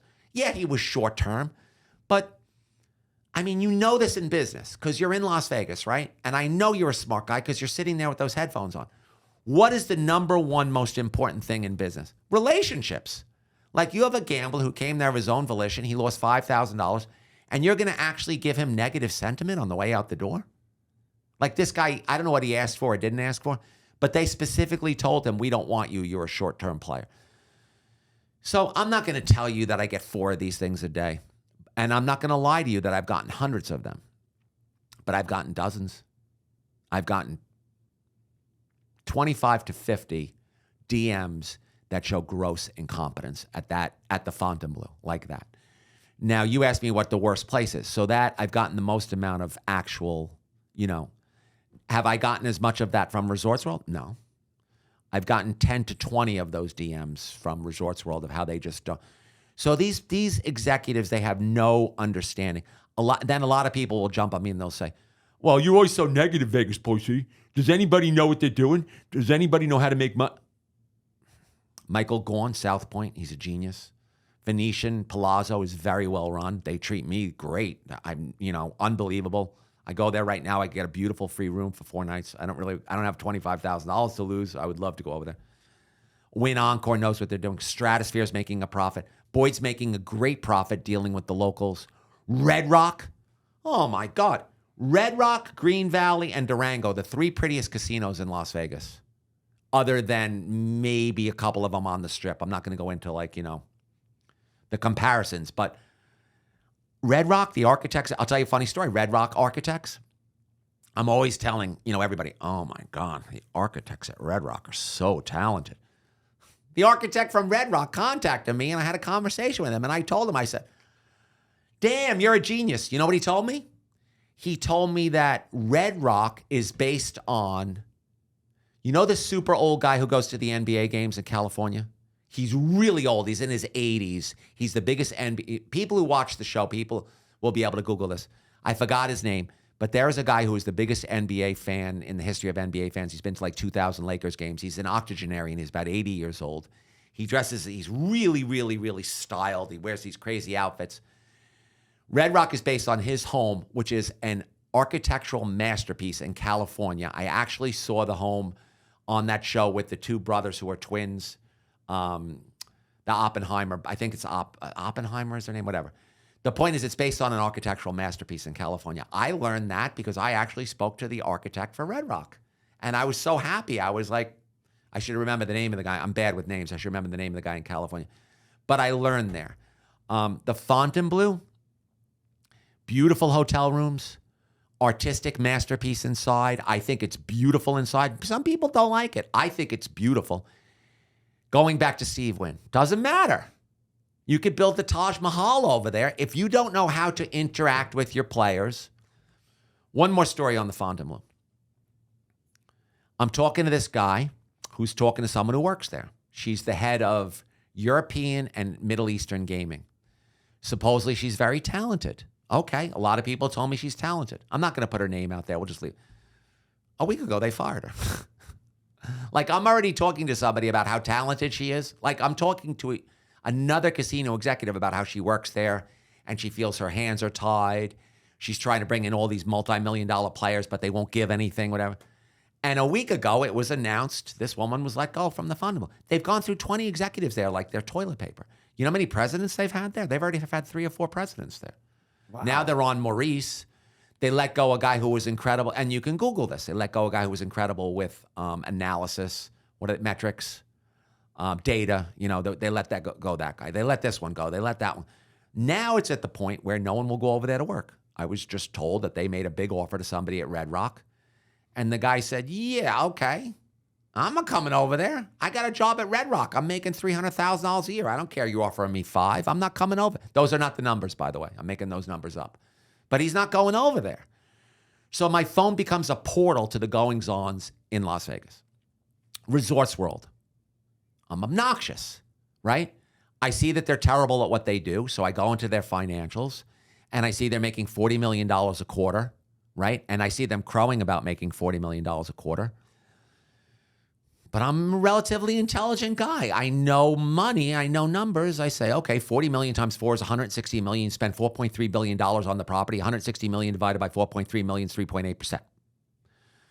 I think.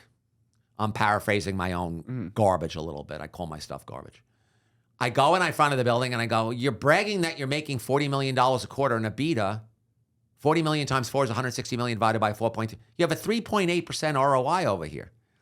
Maybe instead of bragging that you're making 3.8%, they're borrowing money at 8 3/4. Mm-hmm. Maybe instead of bragging that you're making 3.8%, you should fix your operations. The place is the worst designed hotel casino in the history of Las Vegas. You enter it from one of the most valuable spots in Las Vegas. You're right on the corner, caddy corner to the Wynn Encore. This piece of real estate, based on what I know, is worth $30 million an acre. I'm not going to say it's worth 40 because it's a little far north. But now, the idiot at the Fontainebleau just paid $22 million for something in the parking lot. But whatever. That property is worth $30 million an acre. Go and look at it. Go and look at it.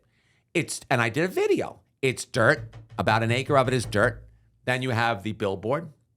Then around the corner, you have an abandoned food court, an outdoor abandoned taco shop, Fat Tuesdays, and something else.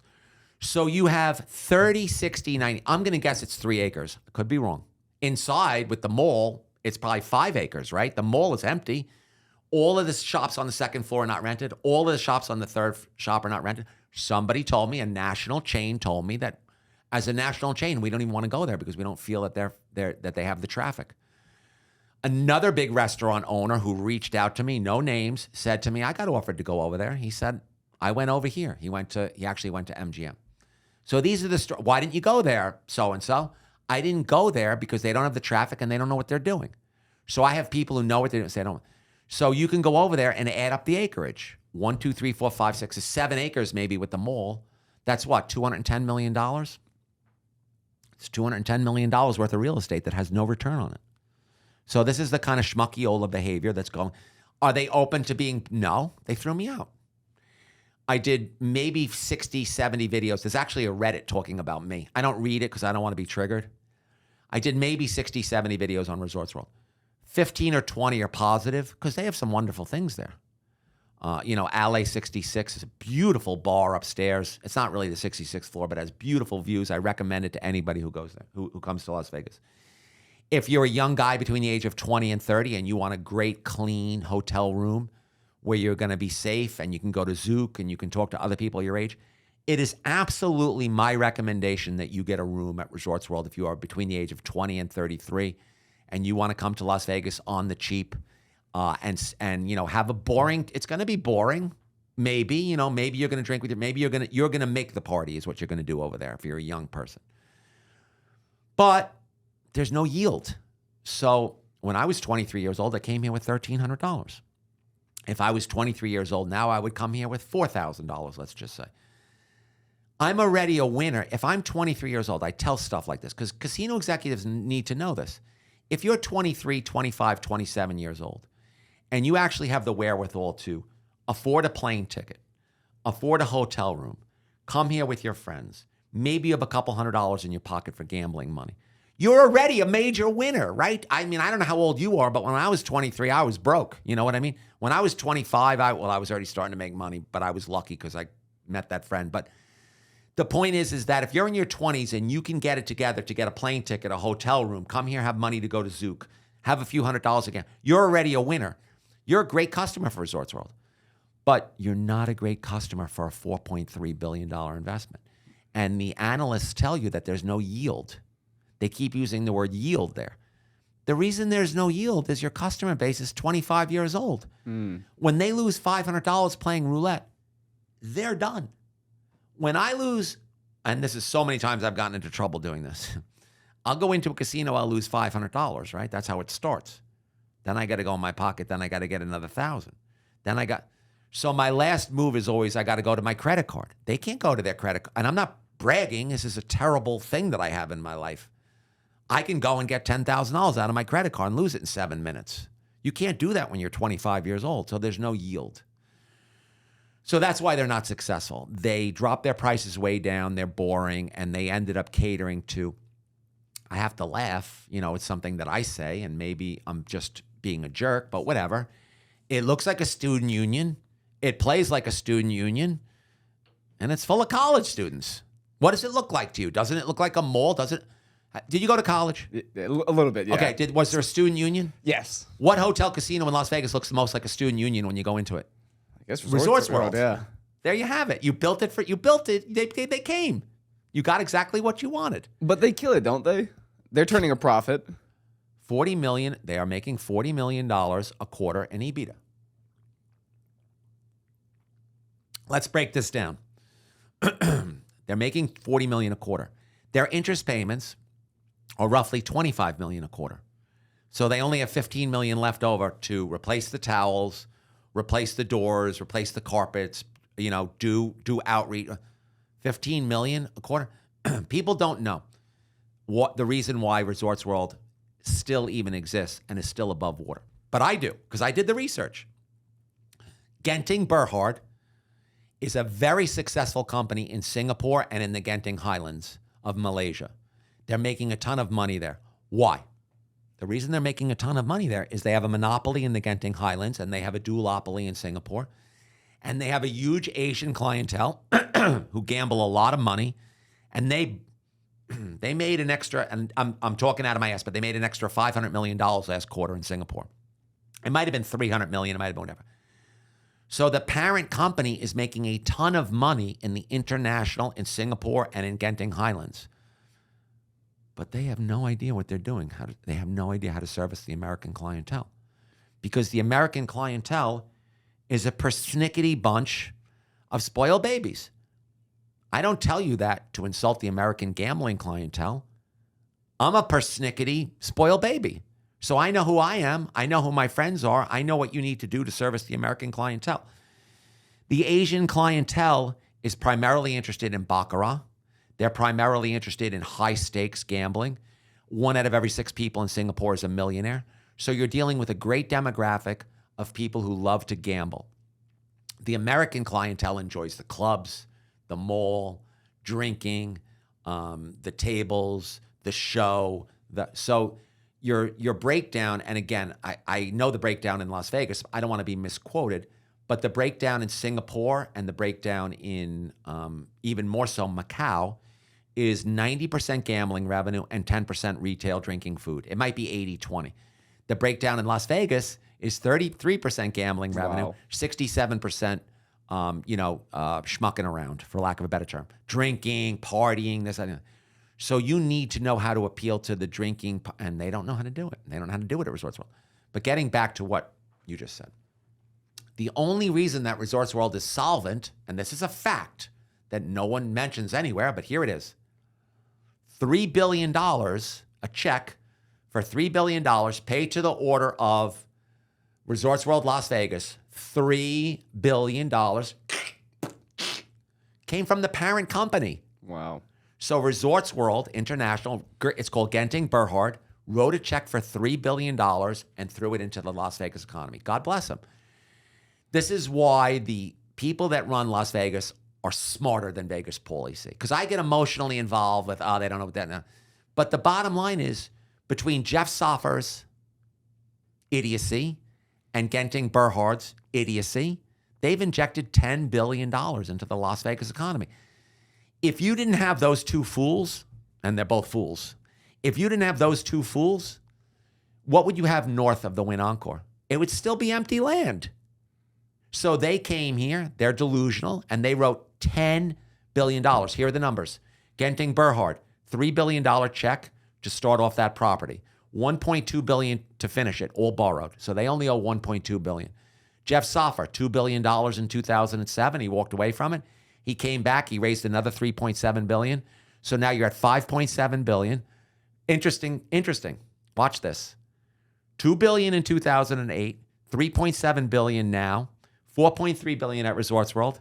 It adds up to exactly $10 billion. Add those numbers together. Wow. You can do it. When I added those numbers, I was like, oh, what a coincidence. It adds up to exactly $10 billion. So they took $10 billion and they put it in the Las Vegas economy. God bless them. Thank you. You ever play poker when you're a kid? A little older in like high school, yeah. Okay, high school. Was there a kid who came to the game who was a moron but rich?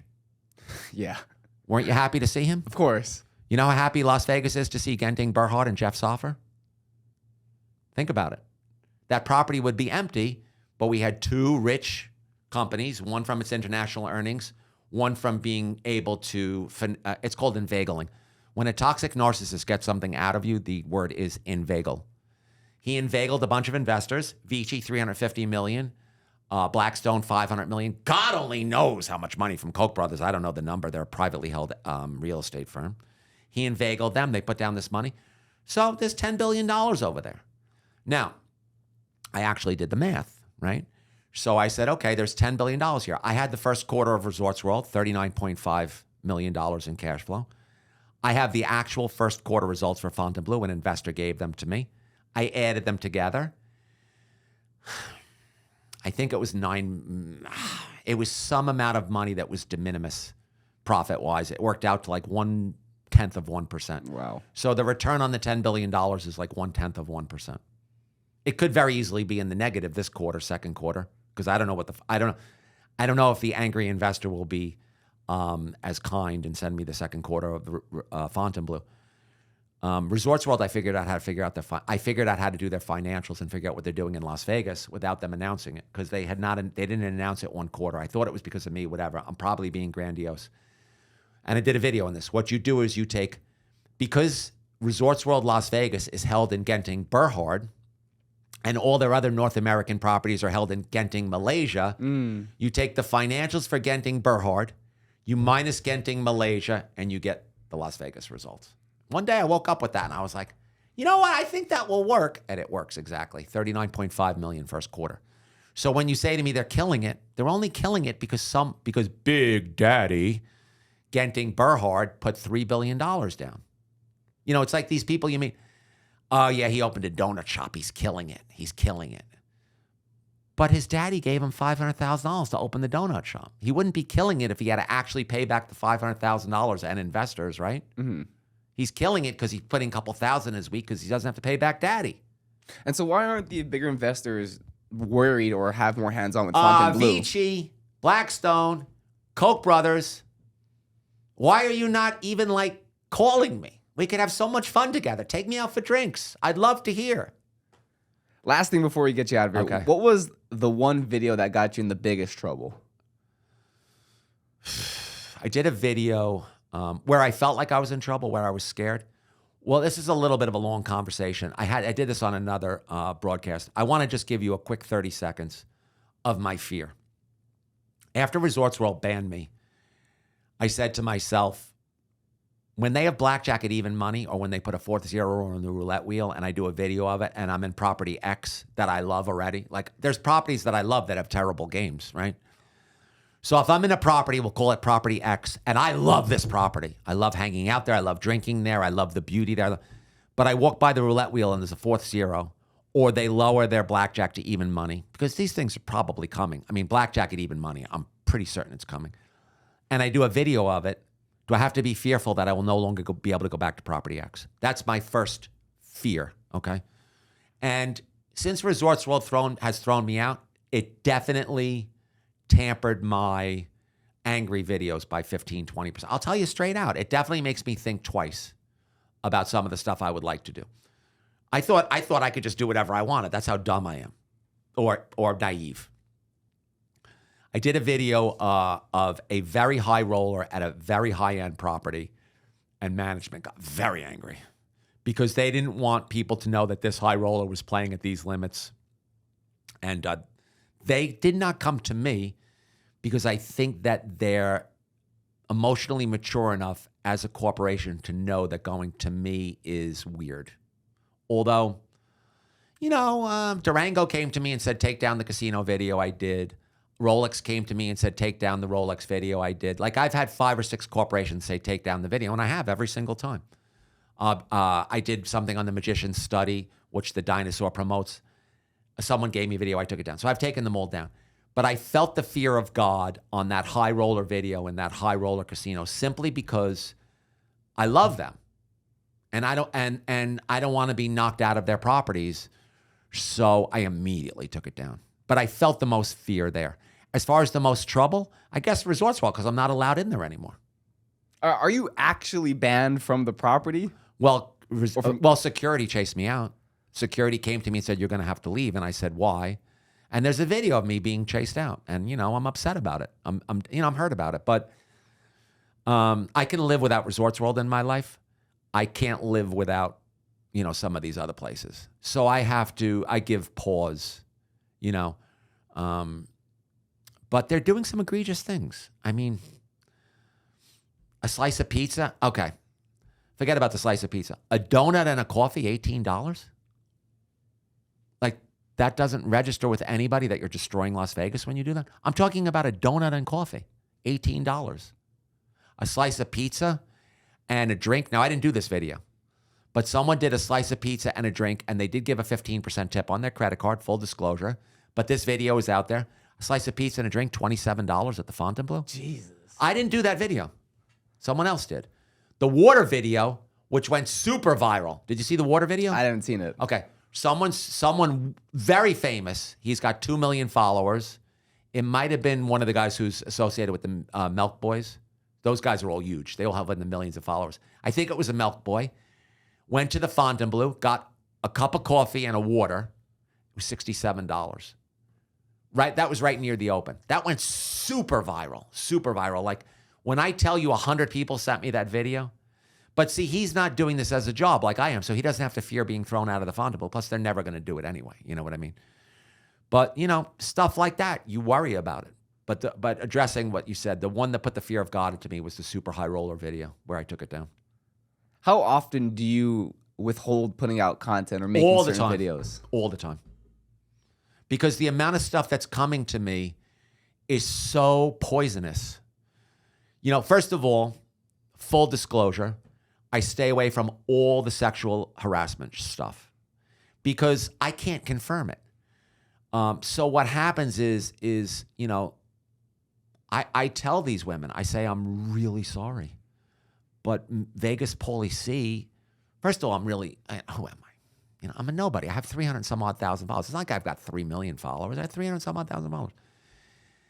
I say, go to Metro with it. I tell them straight out, I'm going, go to Las Vegas Police Department. Don't come to Vegas Pauly C. But they want me to do, you know, it's a story as old as time. And it brought down Steve Wynn, you know, which I feel terrible about. You know, the women in these jobs in Las Vegas are in a lot of instances. I'm actually holding back a story as I'm telling you a story about holding back stories. Wow, the circuitous logic in my head. Let me finish this up without getting into any trouble. The women in Las Vegas, there's a lot of attractive women, and they're subjected to a lot of abuse. And those all have to be held back because I'm not the appropriate forum for it.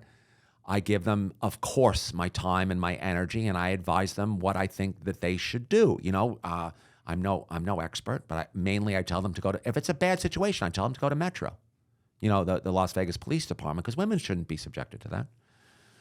But as I'm telling you this, I'm remembering stories that I'm not, you know, it's like, that's one. And then, of course, I can't, a lot of people come to me. There was somebody who got screwed over by a casino on an offer of them giving back his losses because there's a lot of rebates. I can't address all of these poisonous / toxic. I can't address all of this stuff. I try and keep my show relatively light. I try and keep my show relatively positive. It's unfortunate, and this is just full disclosure. You know, I'm just going to tell you the God's honest truth. Resorts World and the Fontainebleau trigger me.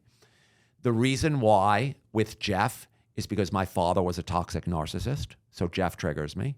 And every single person I meet who knows him, I confirm. It's not 3 people. It's not 4 people. It's dozens of people tell me and this is the way they put it to me, he has a personality disorder. You know, all right, whatever. So, and the waste of capital at both the Fontainebleau and Resorts World. And them being so arrogant in both places and doing it completely wrong. That triggers me. Because I'm jealous. I'm jealous that you had access to billions of dollars and you effing blew it on such a level. I want billions of dollars. I want to run the Fontainebleau. I want to run resorts. I'm telling you straight out. I know what to do. You know what I mean? And a lot of it doesn't involve me. A lot of it involves the 8 or 10 super smart people that I know who are so much smarter than me that when I'm talking to them, I have to watch them. Like I have to hang on every word they say. I don't know whether you know this or not, but it's very hard to follow the conversational skills when someone's a lot more intelligent than you. So like right now I'm talking to these 2 guys. I told them straight out. I said, you guys are so much smarter than me. They are. I know who to get to do what Resorts World needs to do. You know what I mean? It's not just my intuitive knowledge, my Steve Wynn knowledge. It's the incredible knowledge base that I have access to. Shockingly enough, shock of all shocks. You would think that in social media that I would have access to other compulsive gamblers who are schmucky like me, right? That's what you would think. I'm talking to some of the smartest people. No ego. I know. I'm talking to some of the smartest people in Las Vegas. I have a guy, anybody who watches my show is going to immediately know who I'm talking about. I have a guy who is regulatorily and operationally knows every detail of the back room, of the back part of the casino. I don't know any of that. I don't know any of the back office stuff. I'm as dumb as a fence post when it comes to back office operations in a casino. He knows every single thing, and every time I do something wrong, he corrects me, and I'll take him to lunch once in a while, whatever. So, it's not just me incensed. It's the fact that I have access to this network of incredibly brilliant people, including some people who run casinos, and they're all saying the same thing. They're all laughing. They're all laughing at those 2 places. They're all going, When the Fontainebleau opened, I was talking to a lot of them. And, I love to feed Seymour and say, Vegas Pauly C told you on the night they opened. Vegas Pauly C told you before they opened that they were going to fail.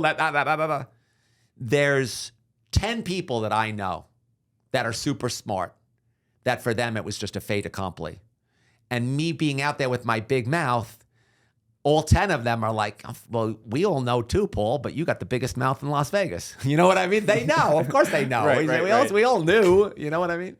I don't think a lot of people saw the Resorts World failure coming. But then again, I wasn't here. I wasn't doing this then. Maybe some did. So, you know, in the summation of the whole thing, I really enjoy this. I really enjoy doing it. I have a very organic interest in Las Vegas. I have a very organic interest in learning. You know, I went to the Atomic Lounge yesterday. I learned so much. I love talking to these executives. There are 2 that talk to me that are amazing and like way up in their organizations, and I learn all the time, you know? And then there are all the, you know, the sad thing about, no names, but the sad thing about some of these places is the upper middle level management are the most talented people in the casino. I know, I've met with them. And they talk to me and they tell me stories. And I'm like, wow, you guys are good. You guys are good. You guys know some. But the big boss is an idiot. That's the saddest thing. And they can't get through. They can't get through in either place. Like, there are talented people at Resorts World. Genting Burhard is never going to listen to them. Because, and it's funny, you know, there's some similarities there as across the street. The guy that runs Genting Burhard is as arrogant as you can possibly be. He comes here a couple times a year. He comes with his family. He comes with his entourage. He's a billionaire. And he's not going to listen to anybody. He's in his 70s. He's closed-minded. You know, it's the emperor has to have no clothes in order to have these disasters. And nobody's going to tell the emperor that he has no clothes.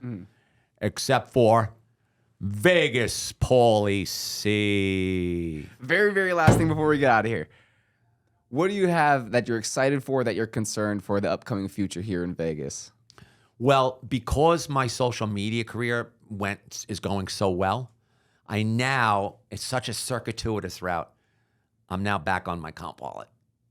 Like my original program, my original app that was going to serve the gamblers, that was going to bridge the digital divide between casinos and players, that was going to do A, B, C, D, and E. When I first came out here, you know, people were like this.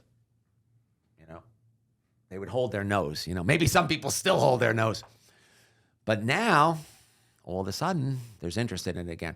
So I think me becoming, you know, well-known, and I think that people who are open-minded and intelligent. I got attacked by somebody on social media the other day who has like 400 and some odd thousand change followers because I did a gasoline video. Hey, listen, man, it wasn't my story. I read in the Las Vegas Review-Journal that California now has a board that's going to determine the profitability of refineries. The governor of Las Vegas is worried about it. And the price of gasoline may go to $10. Of course, I triggered a toxic narcissist who calls himself Mr. Global. It's like, if you call yourself Mr. Global, maybe you ought to check yourself, girlfriend. You know what I'm saying? I triggered Mr. Global. He come after me. He made a stitch saying that I'm a drama queen and what the hell. I got the story from the Las Vegas Review-Journal. I'm not making it up. And the legislation really was passed in California that they're going to cap profits on refineries. And Las Vegas is worried that if they cap profits on refineries and they don't let them make a profit, what's going to happen to the refineries in California? They're going to close them. We're at the end of the supply chain here in Las Vegas. Who gets California gasoline last? California gets their gasoline first. We get it last, right?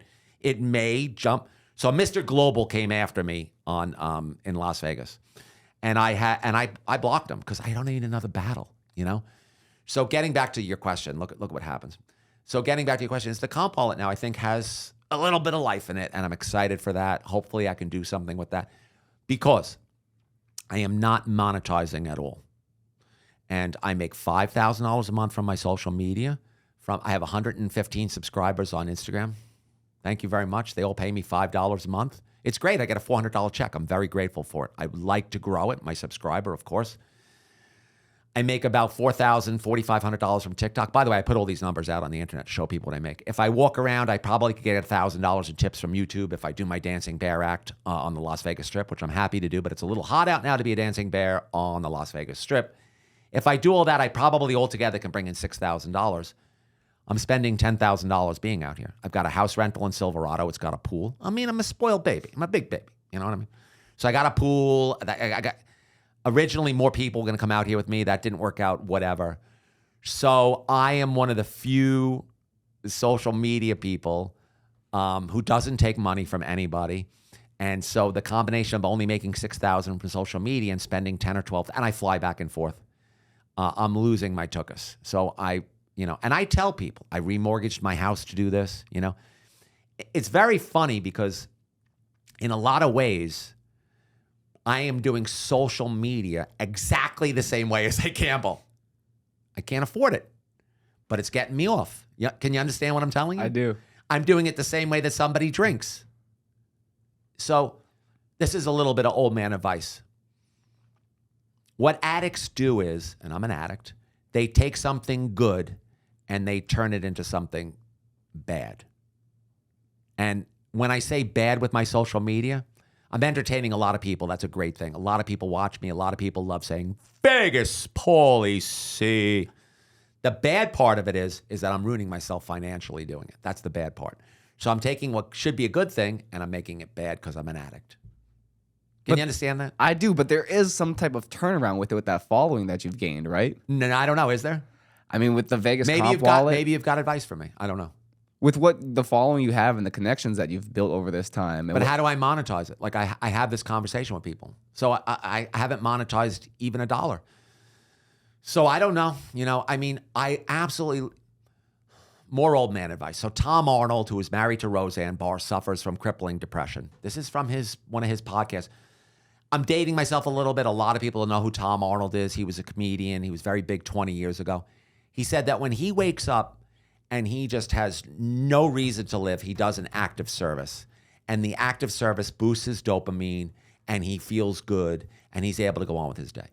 When I go to a restaurant that I love, like for instance, the best meal I've ever had in Las Vegas was at Joel's Chop House. I mean, people don't even know about this place. The single best meal I've ever had. I get chills. Look, you see the chills on my arm? I do. Hair standing up. My hair is standing up. This is how emotional I get about what I do. The single best meal I ever had in my life was at Joel's Chop House at the Ahern Hotel. Do you even know about the Ahern Hotel? I thought it changed names. Yeah, that's all you know, right? Right. So there's a hotel that was the Golden Dragon. Now it's the Ahern Hotel. Right. Second floor, there's a guy named Joel. He's a chef. He says to me, Vegas Pauly C, come over. I had been over there of my own volition talking about the $7 breakfast from Bruno. Bruno brought me in there. Chef Bruno brought me in there first.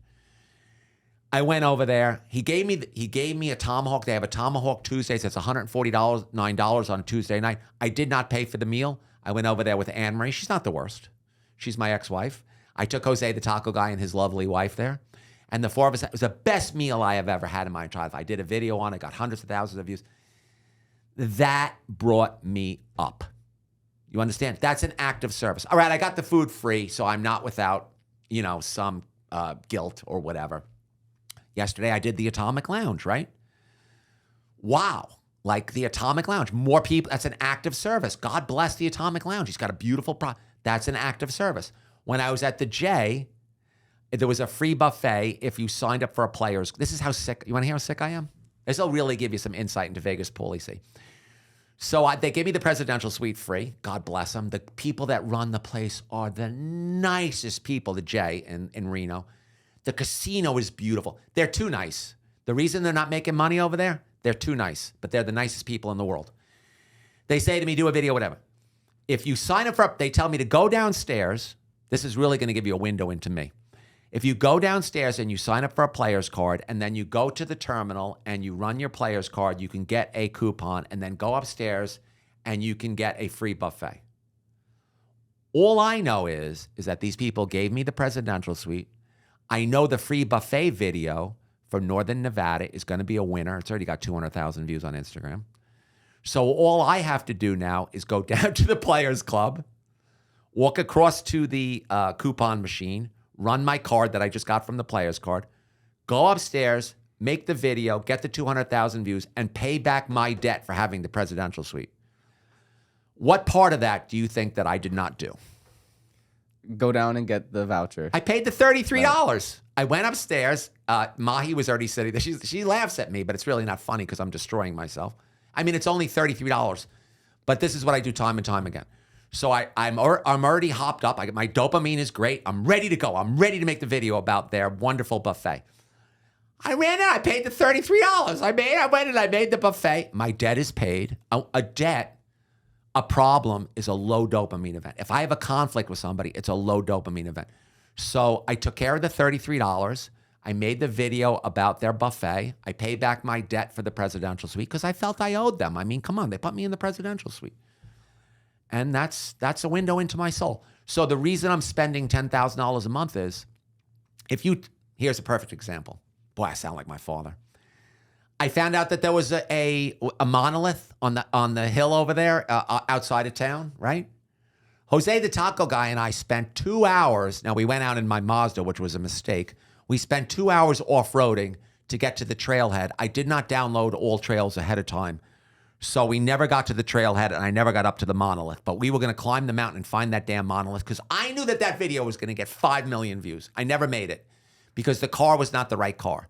But this is a window into my soul. The next day, we went on Toro.com where you rent the cars, and we found an off-road vehicle that was $300 for the day. It was a Jeep with massive tires, and we rented it for $300, and we were going to get in that Jeep. Now, I should not be spending $300 to go find the monolith, right? But I have a hope in my heart that if it gets 5 million views, I'll make $700 from the video, but maybe I'm not going to find the monolith. But the bottom line is I spent the $300 to rent the Jeep. Now, we showed up where the Jeep was, and the Jeep had a big oil slick underneath it, so they couldn't give us the Jeep. But we were fully prepared to go. And now they took the monolith down. Did you see they took it down? No. So the Metro, smart of them actually, next level thinking. They took the monolith down because they're worried that people are going to die from heat stroke looking for the monolith. I would have found it because I'm relentless and I don't die from heat stroke. I just put my hoodie on and I could take a lot of punishment, especially, right now I'm a little heavy, but when I'm 158, I could take a lot of punishment. So, but the point is I was willing to spend that money. So if you told me right now, if you told me this, if you said Vegas Pauly C, if you drive right now up to Mount Lee or whatever it's called, Mount Charleston, Lee Canyon, and you spend $60 to do this event at Lee Canyon, you're going to get a great video out of it. It's going to cost you $150 for the day. You're going to pay for the get. So I don't think twice about spending to get the content. Why? Because it feels so damn good to entertain people. It feels so damn good to put a video out there that gets hundreds of thousands, or I have 43 videos that have gotten 1 million views on TikTok. I don't know how many on Instagram because I don't know how to sort my Instagram. I'm too stupid to figure it out. Every time I get if you see me on a day that there's 1 million view video on TikTok where people tell me, so there's a video of me at the Cal Neva. I said it wrong when I did the video because someone said it was Cal Neva. There's a video of me in the tunnels at the Cal Neva. I went to the Cal Neva. I stood outside. I did all the research. I did 3.5 minutes in front of the Cal Neva. It's a property that's being rehabbed it's a historic property beyond historic properties. You probably don't even know who Marilyn Monroe is, but she spent her last weekend alive there. The Kennedy boys were there. Momo was there. Sam Giancana, the mobster, was there. Frank Sinatra owned it. Okay, wow. You know who Frank Sinatra is. So the history there is so rich. I'm such a lucky guy. I stand out in front of the place for 3.5 minutes ago. This is the Cal Neva Lounge, owned by Frank Sinatra in 19, and I'm doing my thing. And I'm hiding by the fence because I don't want to get in any trouble. It's private property, right? And I'm 6 feet onto the property. I finish my video. There's 2 guys in hard hats behind me, and I hear this. Wow, good job. You want to see the place? These guys, these beautiful guys, and they actually don't want me using their name, whatever. They don't want to get in trouble. They took me in and they showed me the entire reconstruction of the Cal Neva. And I made a video. It's 24 minutes. It's on YouTube. They showed me the entire reconstruction. They took me down into the tunnels. They showed me where Frank Sinatra performed. While we're in the tunnel, see, stuff like this is so incredible for me and a lot of people that follow me. While we're in the tunnel, he reaches down and he finds an old Cal Neva card from like the 1950s. It's the Ace of Diamonds. Wow. And he hands it to me. Then he shows me a wall. This is probably my favorite part of the whole tour. He says, "You see that wall right there? It's a wooden wall. It's like wooden lath. Have you ever seen construction? But they're taking it apart." He says, "You see that wall right there?" I go, "Yeah." He goes, "You see the copper mesh?" And I look at it and I'm like, "Yeah, the whole wall has copper mesh, and it's copper mesh." He goes, "You know why that's there?" I know. He goes, "The mob put that copper mesh on that wall in the basement to stop the FBI from listening to their conversations." Wow. And that's why I'm a content creator, right there. That's incredible. Yeah. I appreciate you so much, Pauly, for coming through. Where can everybody follow you and find your content? I'm on, see, I'm all excited right now. You guys gave me such a great time here. Instagram, under the name Comp Wallet, because that's my original company. Vegas Pauly C on TikTok. And I have a YouTube channel where a lot of my personal thoughts are. When I had the whole conflict with the dinosaur, that's all on there. It's embarrassing. A lot of embarrassing stuff on YouTube. I only embarrassed myself in front of 7,000 people on YouTube. That's not too bad. Wait, last thing. Yeah. When you're doing those videos, Yeah. are they all one take Pauly C, or how many times do you have to break it up? 80% of the time, this is the God's honest truth number, including yesterday. I hit it first out of the box, even though I kind of fumbled on Scorsese. I kind of, Scorsese. 80% of the time, it's one take and gone. 5 to 10% of the time, when it's difficult, I have to redo it 4, 5, 6 times. Maybe the 7th time I get it. But each time I get it, it's more. When it's legal stuff, it's tough for me because I don't care about legal stuff, and it's just so involved and whatever. But when it's just facts and numbers, 80% of the time it's fun. The fun is the most fun I have sometimes, and people have seen this, is when I'm doing I have 2 phones. So I'm doing a live, I'll do a video inside the live. And there's an example of that on YouTube. So when I did my 24-minute tour of the Cal Neva, I also went to Marilyn Monroe's last lodge, her last place where she stayed at the Cal Neva. So I said, oh, it's Marilyn Monroe's lodge. So I'm on the live. I was recording YouTube, and I did a live inside of so there's it's like a live inside of a recording. That's sick. Yeah. I appreciate you coming down, Pauly. Thank you so much. We got to do it again sometime. Okay, thank you. Thank you so much. Still French Show episode 88. See you guys next time. Okay, thank you. Peace.